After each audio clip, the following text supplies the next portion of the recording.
Recording.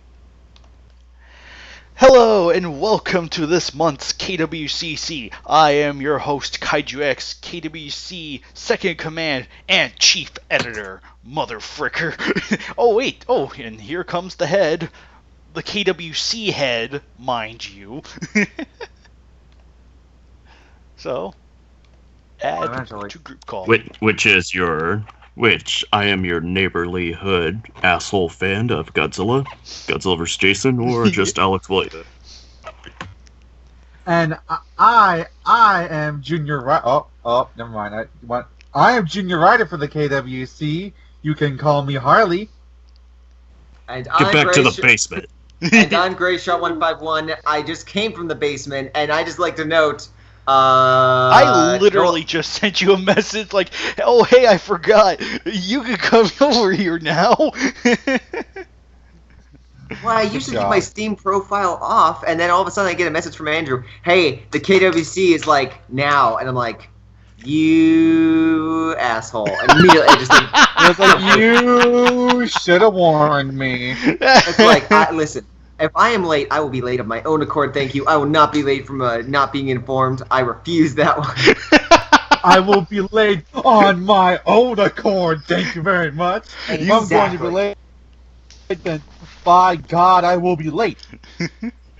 Oh my gosh, that is great. That is great. Oh my goodness. Yeah, something I wanted to bring up to the two of you. Yeah.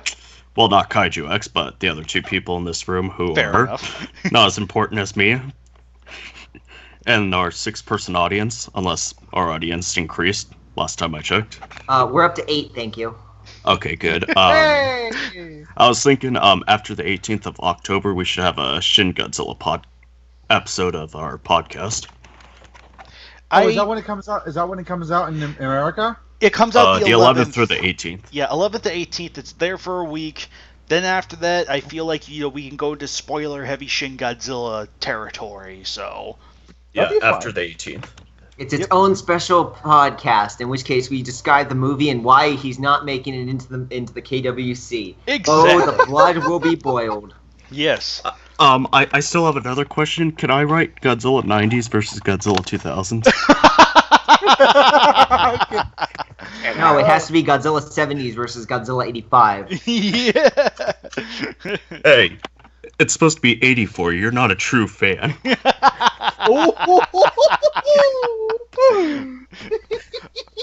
Oh man, the bantering's real on this one. I know, right? Well, ouch. Hey, I just want to make note, you're mouthing off the head of the KWC. I know where you live. Yeah. Oh, Grayshaw, we all mouth off to you though. Because we all love you so much. I know, we just love you I'm so pretty sure much. the reason why you didn't inform me about it is you guys are secretly trying to take it over from behind my back. Like it's like I'm gonna walk up and you guys are gonna be like, oh, meeting in real life, and I'm just gonna get stabbed, and I'm just gonna be like, Ant 2, Andrew, Ant 2. Wait. Shit, we love Grayshaw? I thought he was just more of a forced acquaintance. Ooh. Guys, abort the meeting. Abort the meeting. Abort the meeting. Scratch that. The blood is being boiled, not in that podcast, but in this one, ladies Yay! Hey! Oh, And dear God. then all the Shin Godzilla fanboys will be asking, when will you add Shin Godzilla to the KWC? I'll tell you when. It's maybe the fact that we know for a fact that there is the legendary Godzilla series, but we don't know about Shin. For all we know, it could be like a one-off, like the Millennium. I feel like Yeah, that is true. How should I put this? I feel like let me go first. I feel like the fact that they've announced Godzilla 2 and Godzilla vs. Kong, I don't think they're going to back down on their promise.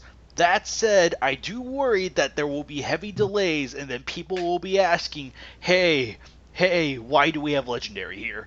Legendary, in my opinion, is not only going to reflect the modern Godzilla and by extension being the quote-unquote official American Godzilla, but he's also an experiment for me and Grayshot, in that we kind of want to see the evolution of the character through the course of the movies and see where it's taken. So I feel like Legendary Godzilla is different enough to be justified to be in the KWC from regular Godzilla.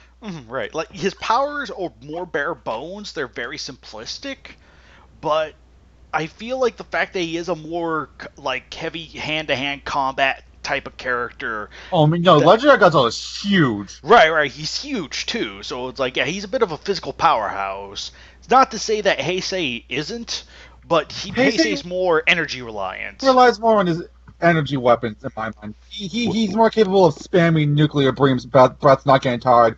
While hand-to-hand, honestly, hand-to-hand, Heisei Godzilla isn't exactly the greatest. He could be good. He could be good. Like, he could lift up Heisei Mechagodzilla. He can be. Yeah, it's just he just doesn't do it often. He doesn't do it often. Although he can be overpowered, as seen by the Heisei Mechagodzilla, which is my favorite Mechagodzilla, because it just totally annihilated Godzilla. It was amazing. Well, to be fair, like the argument I can make for that is that all three Mechagodzillas have been able to go stand toe-to-toe against Godzilla. All three of them. Yeah. So. When you say Legendary Godzilla is huge, all I have to say for myself in the audience is, oh my. Gosh, Jart. Oh yeah, and going back to the Shin Godzilla thing, the only reason why I could see you guys or see us adding him is maybe just for the appearance alone, but I think someone else. I think so. Now hold on. Now I believe someone else. I can't remember who said it in a different episode of the podcast. Is that you may as well, if we're just gonna do, like, you may as well just have him be like just like a one-off character like Minya or something, just appear in the background. Yeah. If you I actually really want. That's probably the better way to do it. Right. If you want a cameo Shin Godzilla, that's fine. Like, there is no opposition for cameoing other Godzillas in your work. So I actually do want to do something where the two where it's Heisei and Legendary Godzilla, they fight. You know, the military is there. All of a sudden they get a call. It's like, sir, you need to come home. Godzilla's here. Like, wait a minute. And he's like, wait a minute, what? But both Godzillas, they go, no, sir, it's a third one, and then just go home. That's the end of the match. Well, the other note is for Shin Godzilla, we don't know. Like, again, most of us, and all of us, have not seen the movie. And it's not going to be released stateside. So first off, there's a delay in that note. But secondly, just from notes that I've heard, like, in the States though. Yeah, it's going to be released in a state limited run though. Limited release. Yes, but the other note is apparently for his origin, it's very much more ambiguous. I'm not going to go into anything. Don't worry about that. But Legendary, we know his story. Like, Legendary did prequel comics. They did. In the movie, it's thoroughly explained. Like, you have no question about where this Godzilla comes from and whatnot. Whereas Shin Godzilla, I mean, based on his appearance alone, you know it's not like a normal Godzilla story. It's just like, what the heck is going on? What happened with this guy? Holy shit! He got really sunburned. I mean, dear God. No, this is what he said. No, he looked normal before then, but then he got in a shootout, and an explosion occurred off to him, and this is what he said. Damn. I was 2 days from retirement. No. Shin Godzilla is Godzilla before he got his anchor arms. Before he got his anchor arms. Based on what you said that Shin Godzilla might be a one-off thing, I'm not too sure about that. Based on what I'm hearing and reading, Shin Godzilla was the highest grossing movie in Japan. Yeah, it's the highest live-action one this year. Which it might not sound like much, but that is huge. It bumped Pixar off the list, and to me that signals something must have been done right here. There's I've been keeping up with the box office thread, and there's one that's like Your 2 or Your 2. There's like another movie that's just destroying, but I think that's because it's like, I think that's like a Miyazaki, or that's like basically Japanese Pixar, from what, like, or maybe I'm mixing it up. But that's why.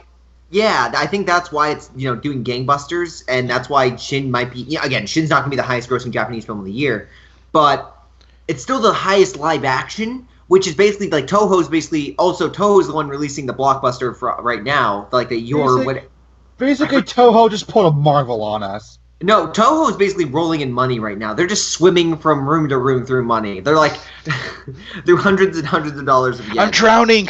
So okay, maybe not using the Shin Godzilla suit in quotation marks, But maybe continue, maybe having a new era of Godzilla films. Because if this is any indication, Godzilla can still make a lot of money.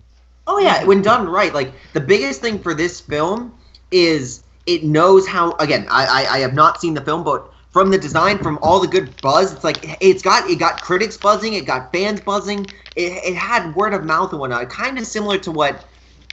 It's similar to what Legendary did for Stateside for us. Like, we were all buzzing and going nuts over the film, like, Stateside, because we were like, this is the true American Godzilla. Like, this but he wasn't in it too much.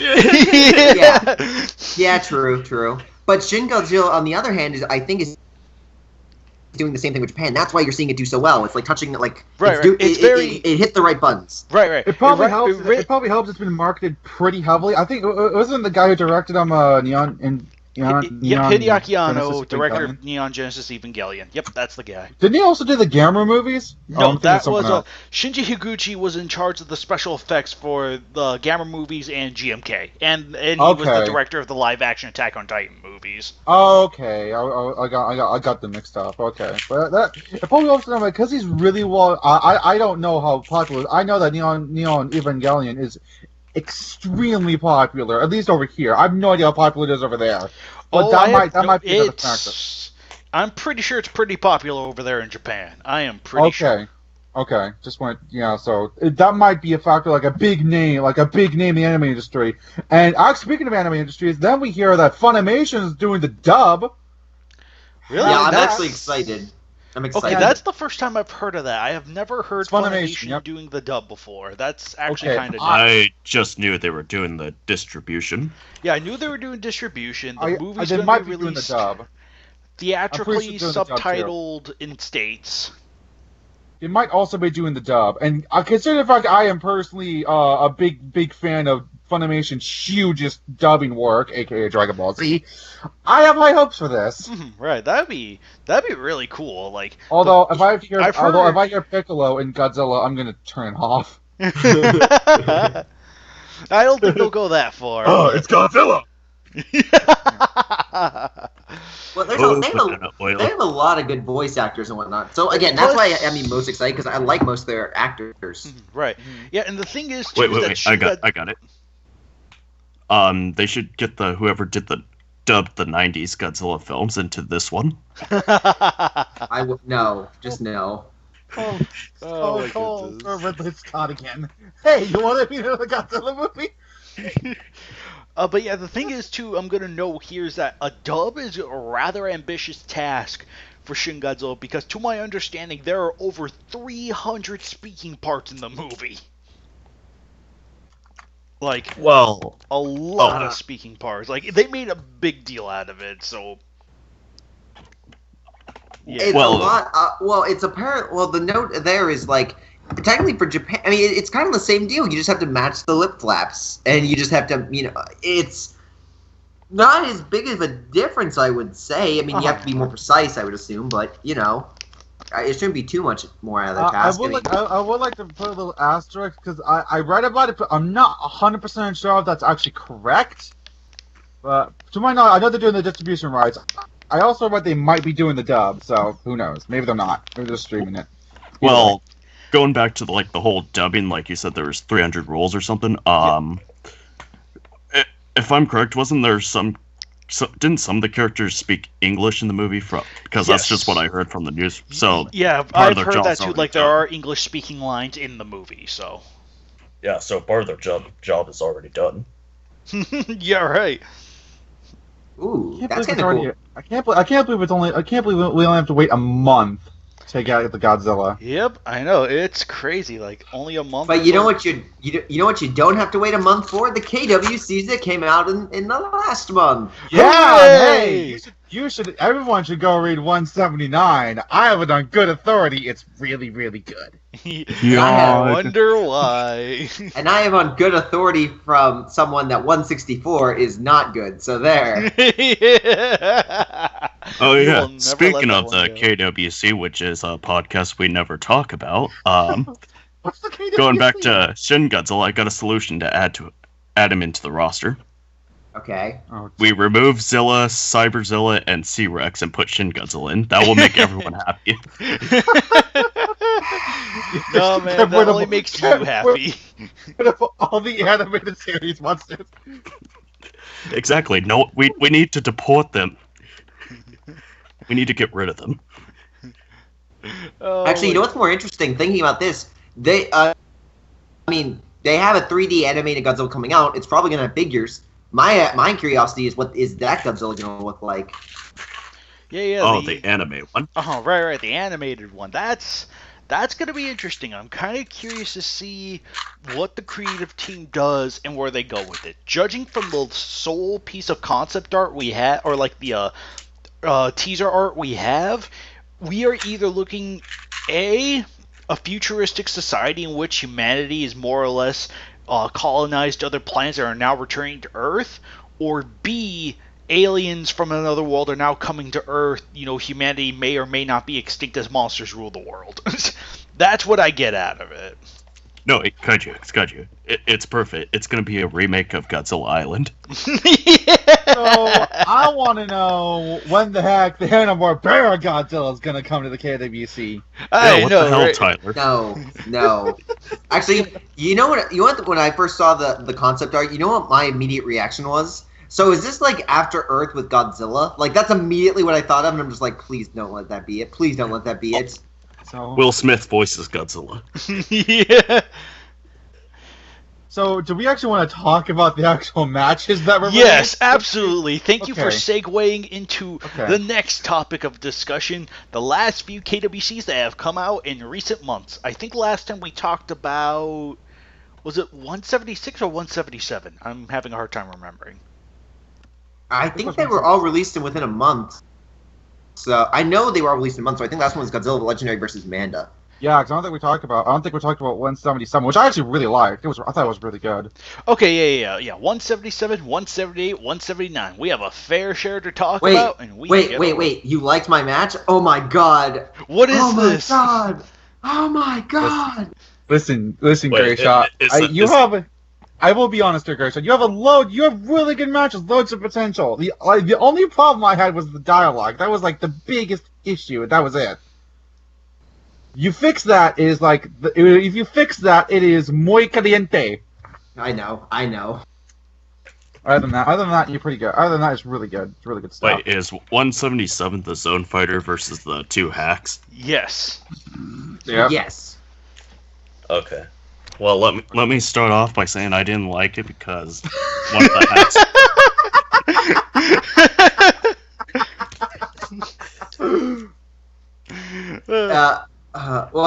Thanks. Well, first and foremost, banned. Banned. Secondly, hey, mods can't ban anymore. Remember?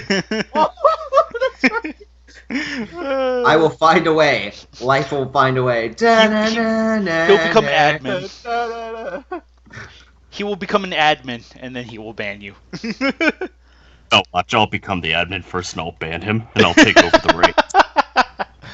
But yeah, Zone Fighter versus T-Rex and Cyber Godzilla was actually a really, that was actually kind of a unique, I kind of like where it went, how the fight commenced, and how it ended. I really enjoyed how it ended.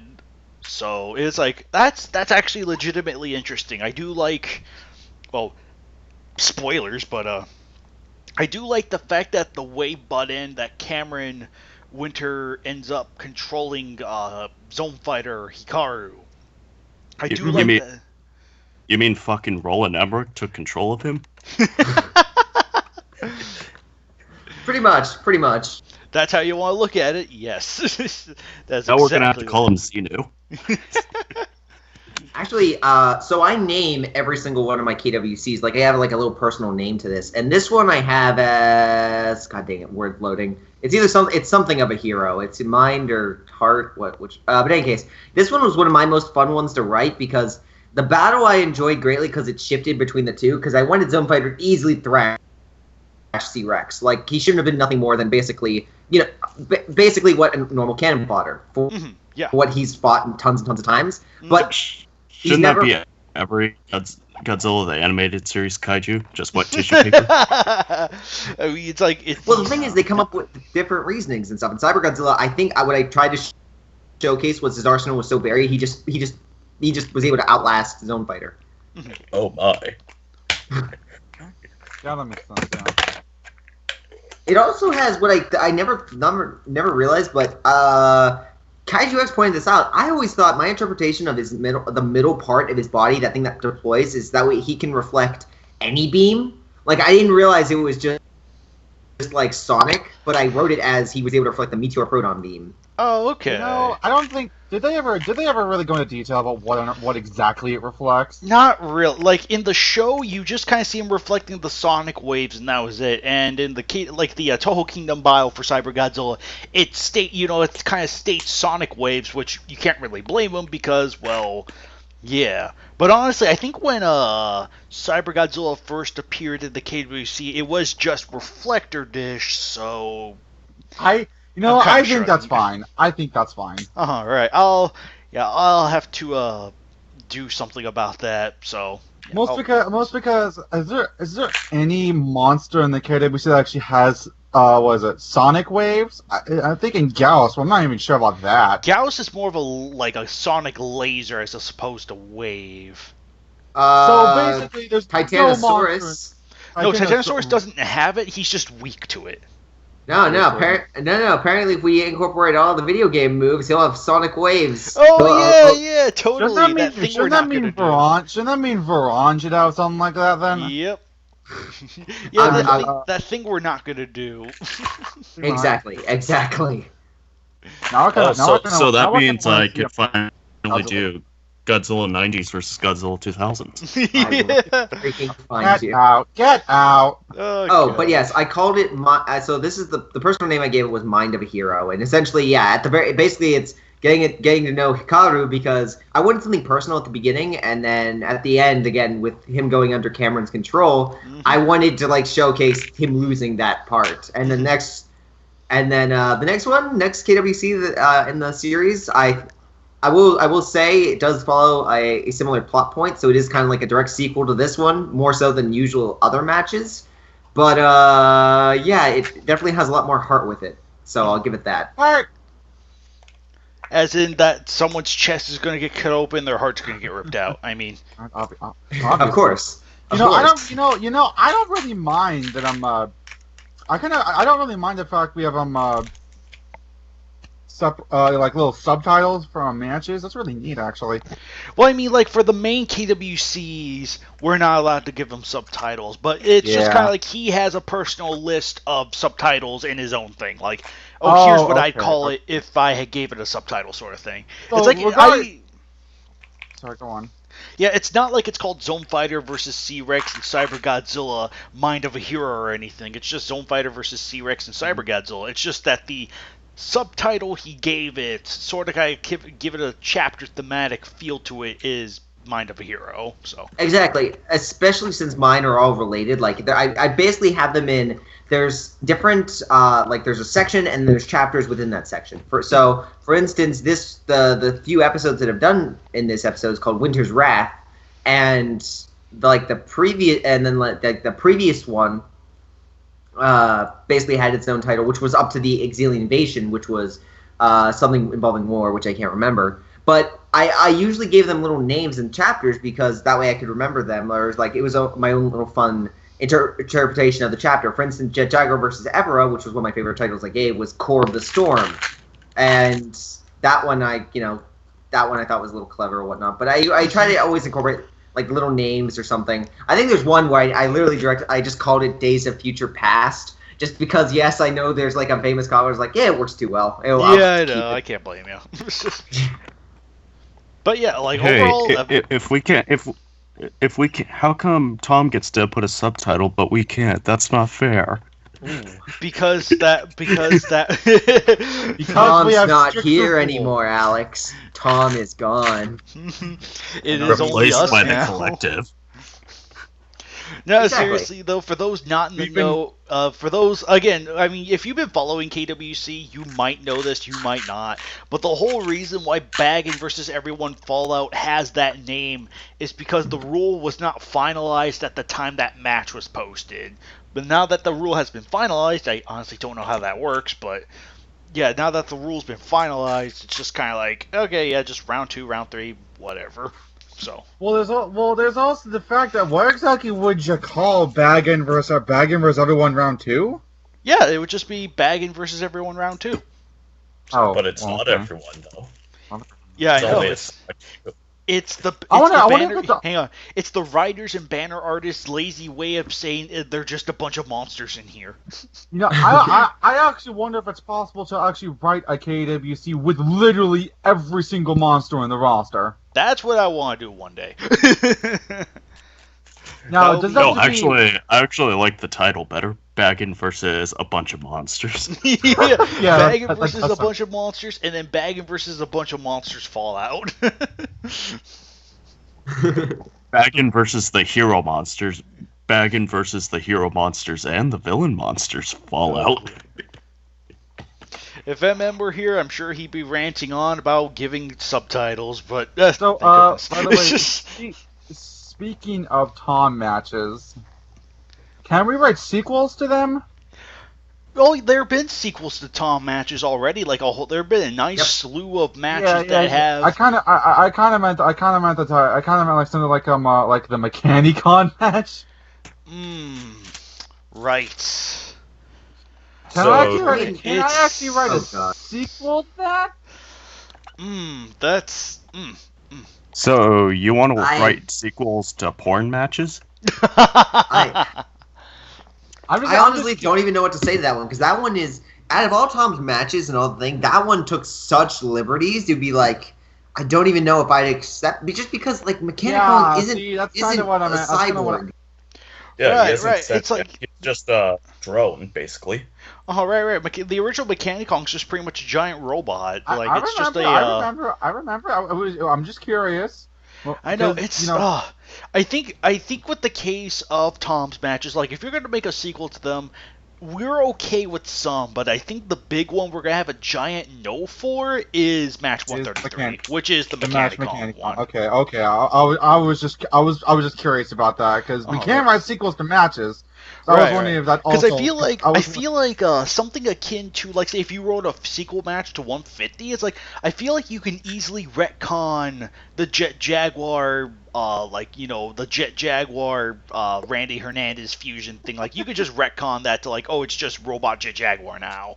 And Randy was controlling him. Right, exactly. You could easily retcon that. Whereas the Mechanicon one, it just feels way too much like I don't know, it feels too ingrained to simply retcon it. Yeah. You know? Like the fact that Randy Rangers.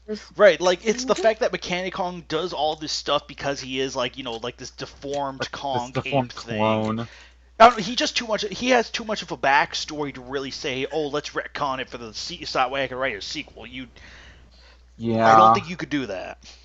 Well, the other note is like, I mean, technically Jet Jaguar and Zilla versus Gara versus Gauss is a sequel to the first match that Tom wrote. I mean, I incorporate some stuff in there. In 164, I make more references to it, but I also make a joking manner, because when I wrote that match, he'd never done any of the others. Mm-hmm. And so when it was finally put up, I realized, oh my god, or when I looked at it, I was like, oh my god, this is basically the plot of his second match, which I made sure the third one was far, different enough. Well, actually, it is kind of. But I directly even poked fun of like Randy hitting his head and be like, did I turn into like a robot? I remember I wrote like a joke like, we did all these things and I got turned into a robot, and everyone's just staring at him like, I dreamed I dreamed of this multicolored robot, Hefe. It was amazing. We were fighting the Gauss, and they're like, Randy, we never fought Gauss before. What? Robots? Yeah, what? Just leave. Just Randy, go lay down, Randy. You're hurt. Going back to that, Randy, basically OC fanfic Mechanicon match. I can't wait to read that one for the KWC reads. Oh gosh, I actually remember. I'm gonna have fun making fun of that one. Oh boy, yeah, you can have fun with that. But honestly, I remember, like, despite the amount of creative liberties it took, despite that, I did like it. Like, it was a good story. Andrew, creative liberties, and more like it stole the creativity and took what liberties? Fair enough. It's just okay. So, well, speaking of creative liberties, let's jump over to which, by the way, I also say this. I like the simplicity of the banner for this one, but let's jump over to an awesome banner, which is Mechagodzilla Heisei versus Kumasogami, which were both. You mean Kumasogami Kamagidon? This has been hyped for a while, hasn't no, it? Kumasogami Gidon. Always remember that. But yeah, I remember I got the banner for this one. It's like, I really, like, out of all the banners he's made, like, I did send him some matches I had on me. He's like, hey, do you mind making a banner for this or whatever? And, like, he comes out with some good ones once in a while, and it's like, this one's probably my favorite out of the bunch. Like, out of all the matches he's done banners for, this one's probably my favorite. So, like, the fact that it's even up here obviously means Grayshot approved it, so which is like, okay, cool. I'm glad he kind of agrees that it's a cool looking banner. So yeah, it has some rough edges, but overall, I like the raining blood and the smoke and the destruction. It works. Like it's. I'm not. I will give you guys. We are going to do a very fun final segment in this episode for the next KWC, but in any case, I like the banner, the design, and it works well with the match, which is kind of story-driven, but still, and kind of short, but still very satisfying. Mm-hmm. Oh yeah, definitely. I remember reading this one and honestly being kind of like invested in it. I was like, that was actually kind of a good match. It's like the use of the new characters were rather neat, and the fact that it's, Mechagodzilla versus Kumasogami, it was like, oh, finally, it's like those two get a little bit of love, and finally someone earns their second win. I actually really like the idea. This is said after G-Force miraculously kills Godzilla. Mm-hmm. Like this takes place where G-Force managed to successfully take down Godzilla, and all of a sudden there's this huge threat. Mm-hmm.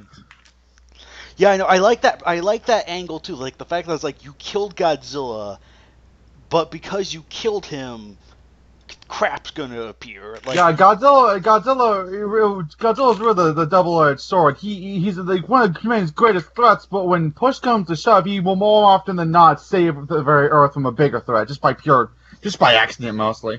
Mm-hmm. Right, absolutely, and I love the story. I love the banner for this one. And I really like the choice of, instead of Kiryu, like I feel most would, I like the choice of Mechagodzilla Heisei, which is in my opinion the strongest Mechagodzilla. Mm-hmm, right. Yeah. I really like the choice, and instead of Kiryu, with Godzilla, blah blah blah blah, it's Mechagodzilla Heisei, the one that has to be man-driven, sort of. Just no Godzilla takeover, none of that. Just a pure G-Force machine, and that's the monster. Like right, that. and I think the match works well. Yeah, the match works really well. I have a hard time finding things to say because I think it's just like everything's done relatively well, and I can't really think of much to say. It's just like it has an interesting premise. Japan kills Godzilla. Now this demon appears, and then literally, you kind of just have the pilot going out, pretty much fighting the monster. It gets dragged to hell. So. Yeah, that's just... Yeah, it kind of reminded me of Half-Century War in that aspect, like the ending at least. Right, like the idea... But I also thought the guy, I looked up the guy's name because I was thinking, is that the Doom guy? Like, I literally was, like, looking up to see maybe if he'd, like, make it a clever nod of that, the guy going to hell and that ending up being the Doom guy, but sadly it was not. Oh, okay. I was about to say, really? Because it was like, I don't recognize the name. Not from anything I've seen. Was it from Half-Century War? Okay, that makes a little more sense. Cause I was reading the name. I'm like, who the fuck is Jason? I mean, the character I don't think comes from. I think he was just talking about the idea. Okay. Of how it ends, yeah. Because it ends with the guy basically taking Godzilla with him, and in this situation, it's very similar. It's the end of the world. Everything's been used, and it's basically one last final stand with using a Mechagodzilla. Mm-hmm. Yeah. Yeah, exactly. So, GVJ, do you have anything to add? Well, looks like someone's busy with the red rain blood, if you catch my drift. Boo. I really sit like. down. I really like the almost cliffhanger Doom-esque feeling of okay, it kind of okay, I know opponent brilliant states that Mechagodzilla's gonna die, but I kind of like the idea of Mechagodzilla being like the Cerberus, the guardian of hell. No one can get in and no one can get out, and Mechagodzilla is there to make sure that stays like it. Until he runs out of power. Until he runs out of power, yeah, but which is 5 minutes.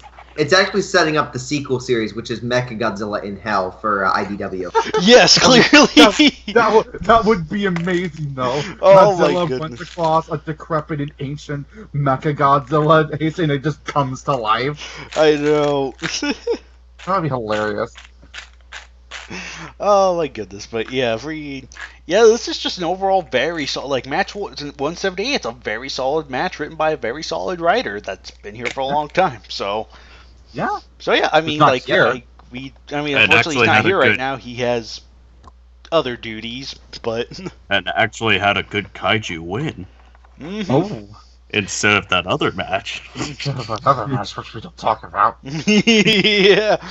Oh my goodness. Oh no, hold on. So you weren't a fan of that match? No, I'm joking. I like the match. Yeah, I like it. That's good. But, going back to your match, Gray, I like the match. Even though I make fun of Zilla Kaiju and all that stuff, I still enjoyed the match. Yay! Yay! But speaking of the illustrious MM, that can actually segue into the next match because it's actually a sequel to one he wrote. Yes, absolutely. Match 179, Batra and Walter Leo King versus Kong Orga. versus Space Godzilla. Right. This is an example. Wait, what? It's a sequel to King Kong versus Space Godzilla. The I mean, original. clearly. Anyways.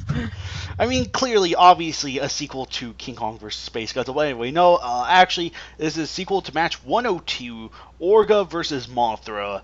And this one, I remember looking over this one. It's like, at the time, I didn't feel like, I did not feel like making the banner at the time, because it was just like, I was artistically low. Like, I was kind of at a low point, artistically speaking, so I didn't feel like making banners. So anytime I did that, I just shoved them all to Gray Shot. I was like, here you go. Thanks.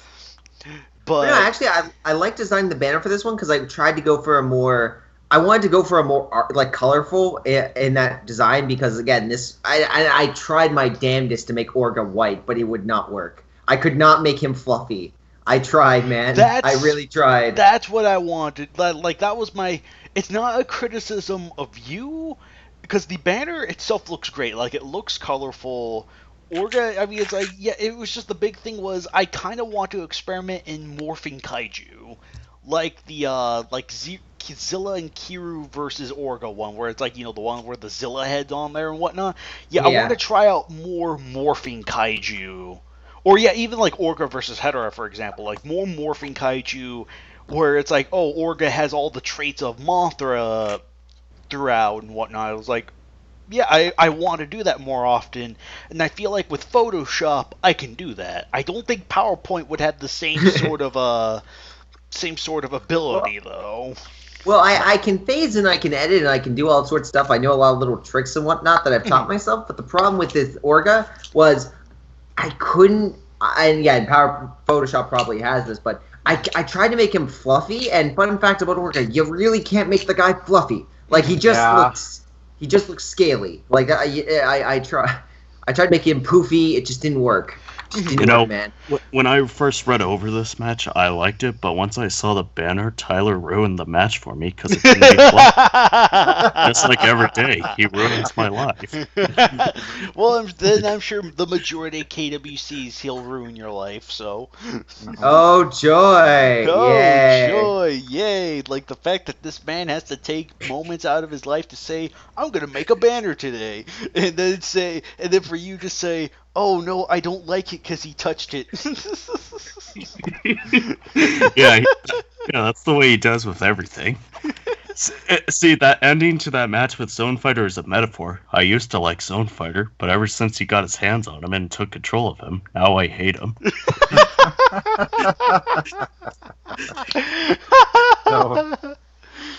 So I'm just gonna leave now. I feel stressed. Banner aside, should we talk about the actual match now? Right. Yes. Absolutely. Banner aside, it was great. So who enjoyed the egg cannon? Anyone? Egg cannon? What are you talking Egg about? cannon, what? Yeah, right. That's the egg drop, good sir, which neither Batcher nor Mothra Leo can do. Only Orga Mothra. I honestly, when I was reading this, because I was like, okay, I wanted the Batra and Mothra Leo, because like, okay, we haven't had them in a while, and I was like, okay, this is perfect, and I realized this was a sequel, again, great, and then immediately when I started reading, I realized it was Harley. I was like, oh God, where is it? Where is the egg drop? Where is? I didn't include an egg drop. I included an egg, but I'm not that crazy. Well, we just like although trolling Batra can't the egg drop. Here's an idea: since Batra could go back and forth between forms, he could be flying over a kaiju and then go back to his larva form and like just fucking like drop onto the kaiju with all of his sharpness. That's totally feasible. That's That's totally a good idea. feasible. I think I might have done that actually at one point. I'm not too sure. All right, that's totally well. feasible. It's just like, okay, yeah, that's fine. I mean, we've established that already. So. Yeah, pretty much. That's pretty wild. But yeah, I remember. Yeah, looking over this. Can I have Mothra Leo change back to his larva form? No. Can I have him go back and forth? No. Oh. No. Sorry. Batra kind of makes sense because no offense to Batra, I mean he's just he's more powerful in his larva form. In a sense, like he's super. I think it was a cop out, of course, but I mean he just transforms with energy. So if anyone had a shot, it would be him. I think Larval Batra is. Well, Larval Batra is tougher, and I'd argue, and it probably is a little stronger. It doesn't have the advantages as Imago Batra, which is the airborne, and monsters can't really hit him in the air. Yeah, like, exactly. You have to have a beam weapon to hit Batra in the air. Right, that's kind of the trade-off. Yeah, that's kind of the thing. Yeah, that is a bit of a trade-off. Like, Batra hits hard with his energy beams, but he's a little bit more physical offensively and defensively as Larva, but he trades that for speed in his Imago form. And agility. Yes, speed and agility. I'm a little proud of him, because I was thinking, like, maybe I could sequel to a match. I look at match 102, Orga versus Mothra, and Orga won. I'm like, perfect. You're like, yes. Because I mean, it already starts out. It can already start off with Orga as this mutated freak with Mothra genes of all things, and there are two monsters who literally are perfect to avenge Mothra: Batra and your son. Yep. Actually, now that I think about it, this is the first match where we've had Orga. I think this is the first match where we've had Orga mutate into a monster and then get a sequel as the mutation. Now that I think about it. Yeah. Like, there have been plenty of matches. True. There have been plenty of matches where he's mutated, but I don't think we've ever gotten a sequel out of any of those. That's true. Yeah, it's definitely interesting. I thought it was worth a sequel at least. Mm-hmm. Right, I think you may know that though is there hasn't been that many sequels to Orga. I don't think he's been in too many matches. Not that many in retrospect. He's had 10 matches, which isn't bad. So isn't bad, yeah. Yeah. Actually, that's kind of decent compared to guys like Orochi or Obsidious. So. Bless you. I thought the idea was a good enough concept to warrant a sequel. Like, hey, it's already mutated, kind of splice in some powers, and then the big ol' cliffhanger at the end. Because I figure if Orga got Mothra's genes, it got the ability to lay a huge egg. Mm-hmm. Yep. No, yeah, that is totally reasonable. And again, I'm totally fine with that. 100% fine with that. Because it makes sense. Like you're taking the exact things that was shown in the movie, which is Gain's powers, and that's one of Mothra's powers. So no arguments. Yeah. Mm-hmm. Yeah, there's no fault in that. So yeah, that's fine. That is fine. The only thing I'm actually curious about is if there was a sequel to this sequel, I would still say you could use that Mothra Orga. But I'd love to see if someone could do something like kind of more insane with this. Like, he gets I think I know what I can do. I think I know what I can do. Andrew's like, sold. I got this. Hang on. Orca Mothra larva. That is all. You know, it's still speaking of that, it reminds me of that like picture that someone did where they photoshopped Manila's face on both Mothra twins, and you see them stop. Yeah, that's right. That's right. Yeah, I've seen those. Manila larva. Oh my I actually gosh. briefly flirted the idea that I'm like the larva hatches, it's grown up a little bit. Leo finds it, but then a monster attacks, and Leo's like, okay, God, there are two of them now. I gotta deal. But the little Orga baby attacks the monster and not Leo, and Leo's like, wait a minute. This might, because I'm thinking maybe the baby took more after Mothra than Orga, so it's kind of like a pseudo force of good. Kind of like this odd mutation that's deep down has a kind heart, a gentle soul. Oh dear God! Only a mother could love, but sadly, it's a mother's dead. Yeah. Yeah. I didn't even think about that. Right. Yeah, that's something we all have to think about partially because it's like, on one hand, yeah, it's literally an offspring, so it's like. I'm honestly kind of on the fence about that. Thinking about it now. I'm kind of on the fence about that partially because it's a little out of character for Orga, but on the other hand, it's not unreasonable to assume that partially because it's taking after Mothra's genes. But I do feel like Orga clones him. Like, even though he clones himself after monsters, I don't think he's possessed by the monsters genetically. So I think the larva baby, now that I think about it, could still very much be Orga. It's like, it could still have all his memories and whatnot. So okay, that's just my note. One last thing about my match that I'm really proud of is mostly just the two pollens just kind of mirroring off each other, create this epic light show. Oh yes, that was the other note I liked. That was a cool idea. Mm-hmm. It's like, oh shit, it can do it too. Mm-hmm. Yeah, it's like Orga fires his pollen, and I know Leo has pollen, so there's the pollen. All of a sudden, it's just this big light show. Mm-hmm. Right, that was a really cool. Yeah, that was a really cool bit. That was. Plus, going back to the Orga baby, you could easily defeat him by jiggling some car keys or putting on some baby shit, rocking it back and forth in his sleep. We wanted to be smart. Put on some Beethoven.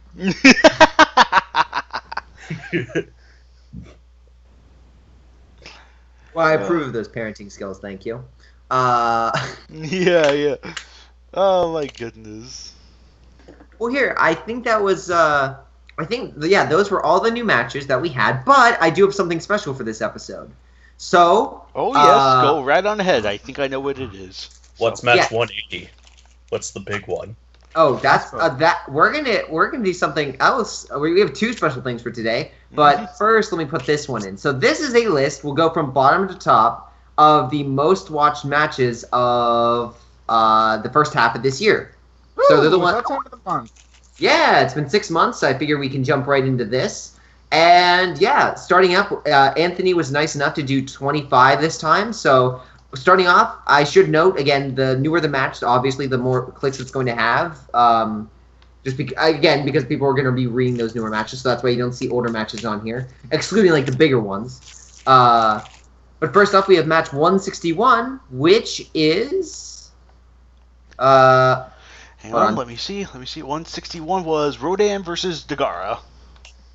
Ooh, that one, yeah, a cool banner, understandable, and a very solid match on that part. That was the co-op I did, actually. Yep. Technically speaking, our first co-op match. Technically, yeah. Yeah, the guy wanted a little help, a little rough around the edges. Otherwise, it was a fun match to help with. I feel sorry for the guy because he was fraternizing with the enemy. Fraternize with. Well, in any case, next up we have match 163 on here, which is Baragon versus Ultraman. Yeah. Oh, one of my favorite banners that I've made, just because how colorful and contrasted it is. Right. I like the way, again, just briefly going over Baragon versus Ultraman, at least the banner. I do kind of like how colorful it is. Like, the monsters stand out, the city looks very vibrant. What can I say? Definitely. Yeah, it looks beautiful. Also, I never realized how short Ultraman was until that. But no, continue. I'm sorry. But speaking of the city, I like the setting of London. You don't really get many matches in any other place other than Japan or just some desolate United America. States, yeah. Or at least like somewhere like Monster Island. I kind of like the little more quote unquote exotic places like London. Yep. Although sadly we can't get a Gorgo cameo, but you know. Yeah. Oh well. What can you do? We'll let you know when Gorgo's under Toho distribution. Which is never. When in theaters Godzilla vs. Gamera vs. Gorgo comes out. Yeah. Rise of Reptilicus. Anyway. But however, moving on, number 23, we have ourselves actually probably the only animated KWC animated, which is the second one, the Gamora vs. Kiru one. Yes. That's one of my favorite like little matches that were posted up. At least for the anime wise, it's all of them are different in their own ways, but this one the battle was short. It's kind of brutal in how it ends, but I like it. It's good. I like it. Mm-hmm. Yeah, it's it's like quick, brief, but yet also kind of like just kind of like brutal and fun. So, because we all like that, don't we? Exactly. Next one, we are back to normal KWC matches, and it's Harley's favorite. Match 175, Godzilla Heisei versus Anguirus and Rodan versus Monster X. And This is Kaiser Ghidorah's reveal. So I honestly wouldn't be surprised to see this one higher on the list by the end of the year. Yeah, I really like this. I'm not sure what you're talking about. That sarcasm. I'm surprised MM still let Monster X. I never pitched about this one. Yeah, I thought you were making a joke about Monster X. No. I can't make a joke about Monster X because Monster X is a joke. I'm still surprised MM let Monster X win. Well, technically, you let Kaiser Ghidorah won, but technically speaking, fully knowing that Monster X would get that win is like, believe me, he had a reason to do that. Like, it was the simple version is he felt like he wanted to put a different spin. Like, okay, yeah, match by Josh Reynolds. Monster X is in it. He's gonna lose. Nope, he won. So be like, throw a curveball, if you will. So I like the choices too of them. Kind of like the golden trio of Godzilla, Anguirus, and Rodan. Kind of like the three musketeers of kaiju. Yep. Oh yeah. Speaking of golden trio, I not like blaming this match or anything. Which is, I mean, the match the way it ended is fine, but I would love to see a match with all three of them in it, and at the bottom you scroll down to see the winner, you see all three of them placed, and it'd be perfect. Godzilla would be in the middle. Just a little something I would like to see. Yeah, totally. I totally wouldn't mind doing that one day, but that would probably be for the future. Yeah, I'm trying to think of a good match to have all three of them in it, and not have it be like against like Space Godzilla or something like that. Oh yeah, I think I got the perfect match for it, but I'm not gonna say it won't be for a while. So. You could do Godzilla Legendary and Anguirus and Rodan, and you could have like them fighting like King Ghidorah. I hear Gareth Edwards is thinking about that one for the sequel. Oh wait, Dude, wait. We already did King Ghidorah versus some Godzilla and Anguirus and Rodan though. Yep, there's already that. So I can do it. We can do it again though. Who cares? Oh yeah, totally. Round 2, go ahead. But yeah, and also noteworthy thing for 175, our first GIF banner. Mm-hmm. Yep. Actually, come to think of it, we could actually do a sequel to that King Ghidorah match and just have it be because that was a dream. Yep. Yep. I'll think about it later. We should continue with the list. Right, we'll continue on with the list, which number 21, sitting at number 21 in the top 25 best hits. That's what I'm calling it. Match 150, which was Tom's little other Creative Liberty one, nowhere nearly as bad as match 133. The grand finale of Thomas Singleton. Pretty much. You mean the end of an era matches before we got the humongous banners? Exactly. That's the perfect way to sum it up. Though this one did have a pretty cool banner, I'll give it that one. I kind of wish it would have had a more Atlantean or like had some kind of something like that. It's there, but it's mostly kind of covered up. So this match really could have benefited from a wider banner, though. It's kind of because it's really small. Everyone's kind of like cramped together. Right. It really could have benefited a little more from the wider stuff. More free space. Yeah. I feel you. Yeah. Otherwise, for the next one up we have, it is not a Tom match. It is match 176. Which was, oh yes, that's right. Lane of the Wires, Legendary Godzilla versus Manda. I like this one. I like this one. Yep. It was simple. Yeah, it was a nice, simple match. Right, the match itself was simple, it was fine. I believe it's also a Dragon Wars homage to a degree, like the way how Manda acted was very much that. Mm-hmm. I really enjoyed doing the banner for this one too, because it's like, I have a funny story with this one, and I think I've mentioned it in the previous podcast, or just somewhere. I wanted specifically a Destroy Tokyo. For whatever reason, the day I was making this match, I was feeling really picky for a Destroy Tokyo. Like, I didn't want a Destroy Japanese City, I wanted a Destroy Tokyo. So the first thing that specifically Tokyo. Yep. So the first thing that came to my mind was G54 and the city destruction. So I was like, you know what? I'm just going to superimpose Manda and Legendary Godzilla in there and just work with it. And added a couple extra details like extra fog and extra fire, and yeah, I called it good. So yeah, despite the fact that I used a shot from 54, the match itself is not set in 54. So the black and white was just to accommodate for the fact that it was a black and white still. Yeah, but I mean, it still looks well and it works out. Like, oh, also fun fact. So that image of Godzilla, I don't know where you got it, but at my work, my coworkers apparently know I'm a Godzilla fan because I like on the images on my computer, I have like like wallpaper and such. Yeah. What gave it away? But that's all. Like I didn't put anything else. I mentioned I work for the site, Toho Kingdom, but they went off the images. So I came into work on my birthday, and literally that Godzilla that you had, Andrew, they literally cut it all out and put it around my desk, and I'm looking at my cubicle, I'm just like, what the heck? And immediately I'm thinking, wait, is that the Andrew match? No, I did the comparison. It's like, oh yeah, it's the same Godzilla. Yep. Yeah, that image comes from Godzilla the game PS4. So yeah, that's why. Okay. Yeah, that's where that comes from. Like, it was a very easy image to just simply get rid of the white background and call it good. Hey, works out. Oh yeah. Next up, we have match 173, which was one of the Mechagodzilla ones. It was Mechagodzilla, Showa versus Gamora and Mogira. Yeah, that one, I liked. This one was one of the banners not my favorite banner of all the Mechagodzilla matches, but it was the one I kind of enjoyed just because I like Mechagodzilla's, like, basically just having, like, a trail of destruction popping out and just saying, sup, is how basically it looks. Yeah, that's what it looks like, and I like It does look kind of shoddy, though. Right, it's like, sup. I do kind of like the idea of, like, Mechagodzilla's coming out of the building. It's like, yet the building's still standing. It loosely reminds me of Godzilla 84, I think, where, it's like, Godzilla, like Godzilla slumped against the building, but the entire thing's still standing. Yeah. Something like that. I kind of like that effect.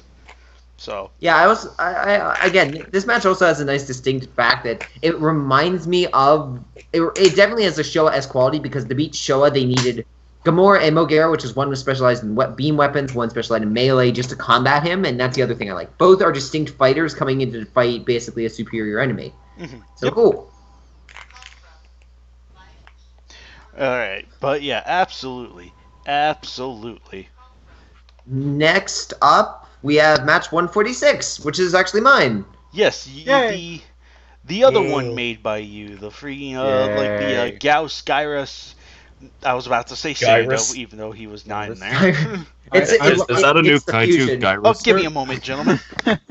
First thing I noticed about the banner is just there's this little window and Jaguar was like, hello. I wanted to do something. I was like, how is Jet Jaguar? Because I was making everything. I had Gara, I had Gauss. I'm like, where the hell am I going to sit Jet Jaguar? And I'm like, oh, wait a minute. And then I just cut a hole through the building and made fire. Like Zilla shot a beam through it. It kind of reminds me of like a sitcom, and Jet Jaguar. It's the Jet Jaguar's panel. He's just doing some motion, starring Jet Jaguar. He's just smiling. It's like, oh, I'm sorry. Am I supposed? This is the camera, right? This is the portrait. Yeah, right. Yeah, I can see that. Over here. I'm here. Over here. Wait, what? What? What? Off of the camera. Oh, yeah. Match 146. I heard everything, so don't worry about it. Yes. In any case, another fun read for the KWC reads will be nice, short, probably take like 15 minutes. Mm-hmm. Yep. Oh, yeah, definitely. Yeah, I believe this was I believe match 146 was kind of like if you wanted to have a good reference for. Yeah, if you want to have a good reference for Gaira's animated severed tissue ability, I believe this was the match we come to. Yes. So now, yes. Okay, Grayshaw. I'm gonna nag on you a little bit more about the match 164 thing. Okay, just a little bit more nagging. But this, okay, but I am doing this because I really think because the dialogue you have here really good. If I really want you to compare it to 164, it's night and day. Really? Okay. Just compare this the dialogue of 146 to match 164. It really is night and day. Well, okay. right. I definitely shall. Yep, we shall, and we shall compare it to also 151, which is the first match in the KWC to introduce expanded banners, which have helped tremendously. Make it more space. Oh yeah, and this one, fun fact, this actually was a normal banner, which it was a nice transition because I made this banner and then we increased the banner size. I was like, shit, what do I do? And then I was like, oh, I'll make it look like it's freezing over, like even like the camera's freezing over, and I think it worked out. Mm-hmm. Oh yeah, I like the setting of the Arctic. That's a really nice setting. Right. Good old, well, it's Canada actually, so close enough. Oh, it's in Canada, eh? Yeah. Canada, eh? No, Greenland. Those damn Canadians. It's in Iceland, duh. Well, right. Iceland, Greenland, it's the same. But yeah, this one's banner, forgive us for not really talking about the matches themselves, but I feel like, one, we've talked about them already over the course of this series, or two, we're going to talk about them again when we get to them in the committee read sub-series, so yeah, we're mostly whenever that starts up again. Right. Because it's like, we've said good things already, or bad things, like 164. Yes. But yeah, so just forgive us if it seems we're kind of skimming, not really talking about the matches themselves. It's just, either A, we've talked about them already, or B, we will be talking about them in the committee read. So exactly. This is more just fun of them. Oh yeah, exactly. That too. Yep. That too. Like making fun of them or being complimenting them or whatever. But yeah, so Wait, we're supposed to compliment them. Well, anyway, but yeah, I really like the banner for this one. I did like the freezing effect. I didn't realize that was to accommodate. I was like, oh crap, what am I gonna do? I did not realize that. So I hit it well. Thank you. Yes, you did. But now anyway, looking back at this new information, just shake your head and be like, man, that was lazy. Well, anyway, let's hop on to match 172: Anguirus and Baragon versus Mechagodzilla, Showa, and Monster X. Mechagodzilla Mayhem. Yes. Part of that month of wicked awesomeness known as Mechagodzilla Mayhem. I love the Mechagodzilla. We should do events like that more often. We just like a mayhem of a certain monster, and the banner and the KWC banner reflects that. That was fun. Yeah, I know. Monster X Beatdown Month. Monster X gets jobbed a lot month. Well, actually, this match does have Monster X. I think Monster X gets thrashed by I think it was Mechagodzilla Showa. I forget how it goes, but I think Monster X just gets thrashed by his own ally, and just pretty much, and that's what kind of gives Baragon and Anguirus the upper edge. So yep. But otherwise, for the banner, this is one of my favorite banners to make because I love the mist and the fog. It's really not said in the match, but I love the I love the detail in that. Where all the monsters are placed and everything. Mm-hmm. Yeah, I like the fog effect for this. It looks really nice. Fog effect looks really nice. That would be interesting. That would be an interesting idea from sort of a stage hazard if you have heavy fog where the monsters can't really see each other. Mm-hmm. Oh, they probably hear each other though. Well, they probably hear each other, but you know. Oh, yeah. there was an early match I did where it was something like akin to that, where I think it was a Gorosaurus versus Gabara, I want to say. Ooh. Yeah. Yeah. I think it was like 148 or 149. I think. Yeah, it was Gorosaurus rushed in the dense, foggy jungles of Monster Island, and immediately I'm like, okay, I'm definitely doing that. Actually, here's the link. But the dense, foggy jungles of Monster Island.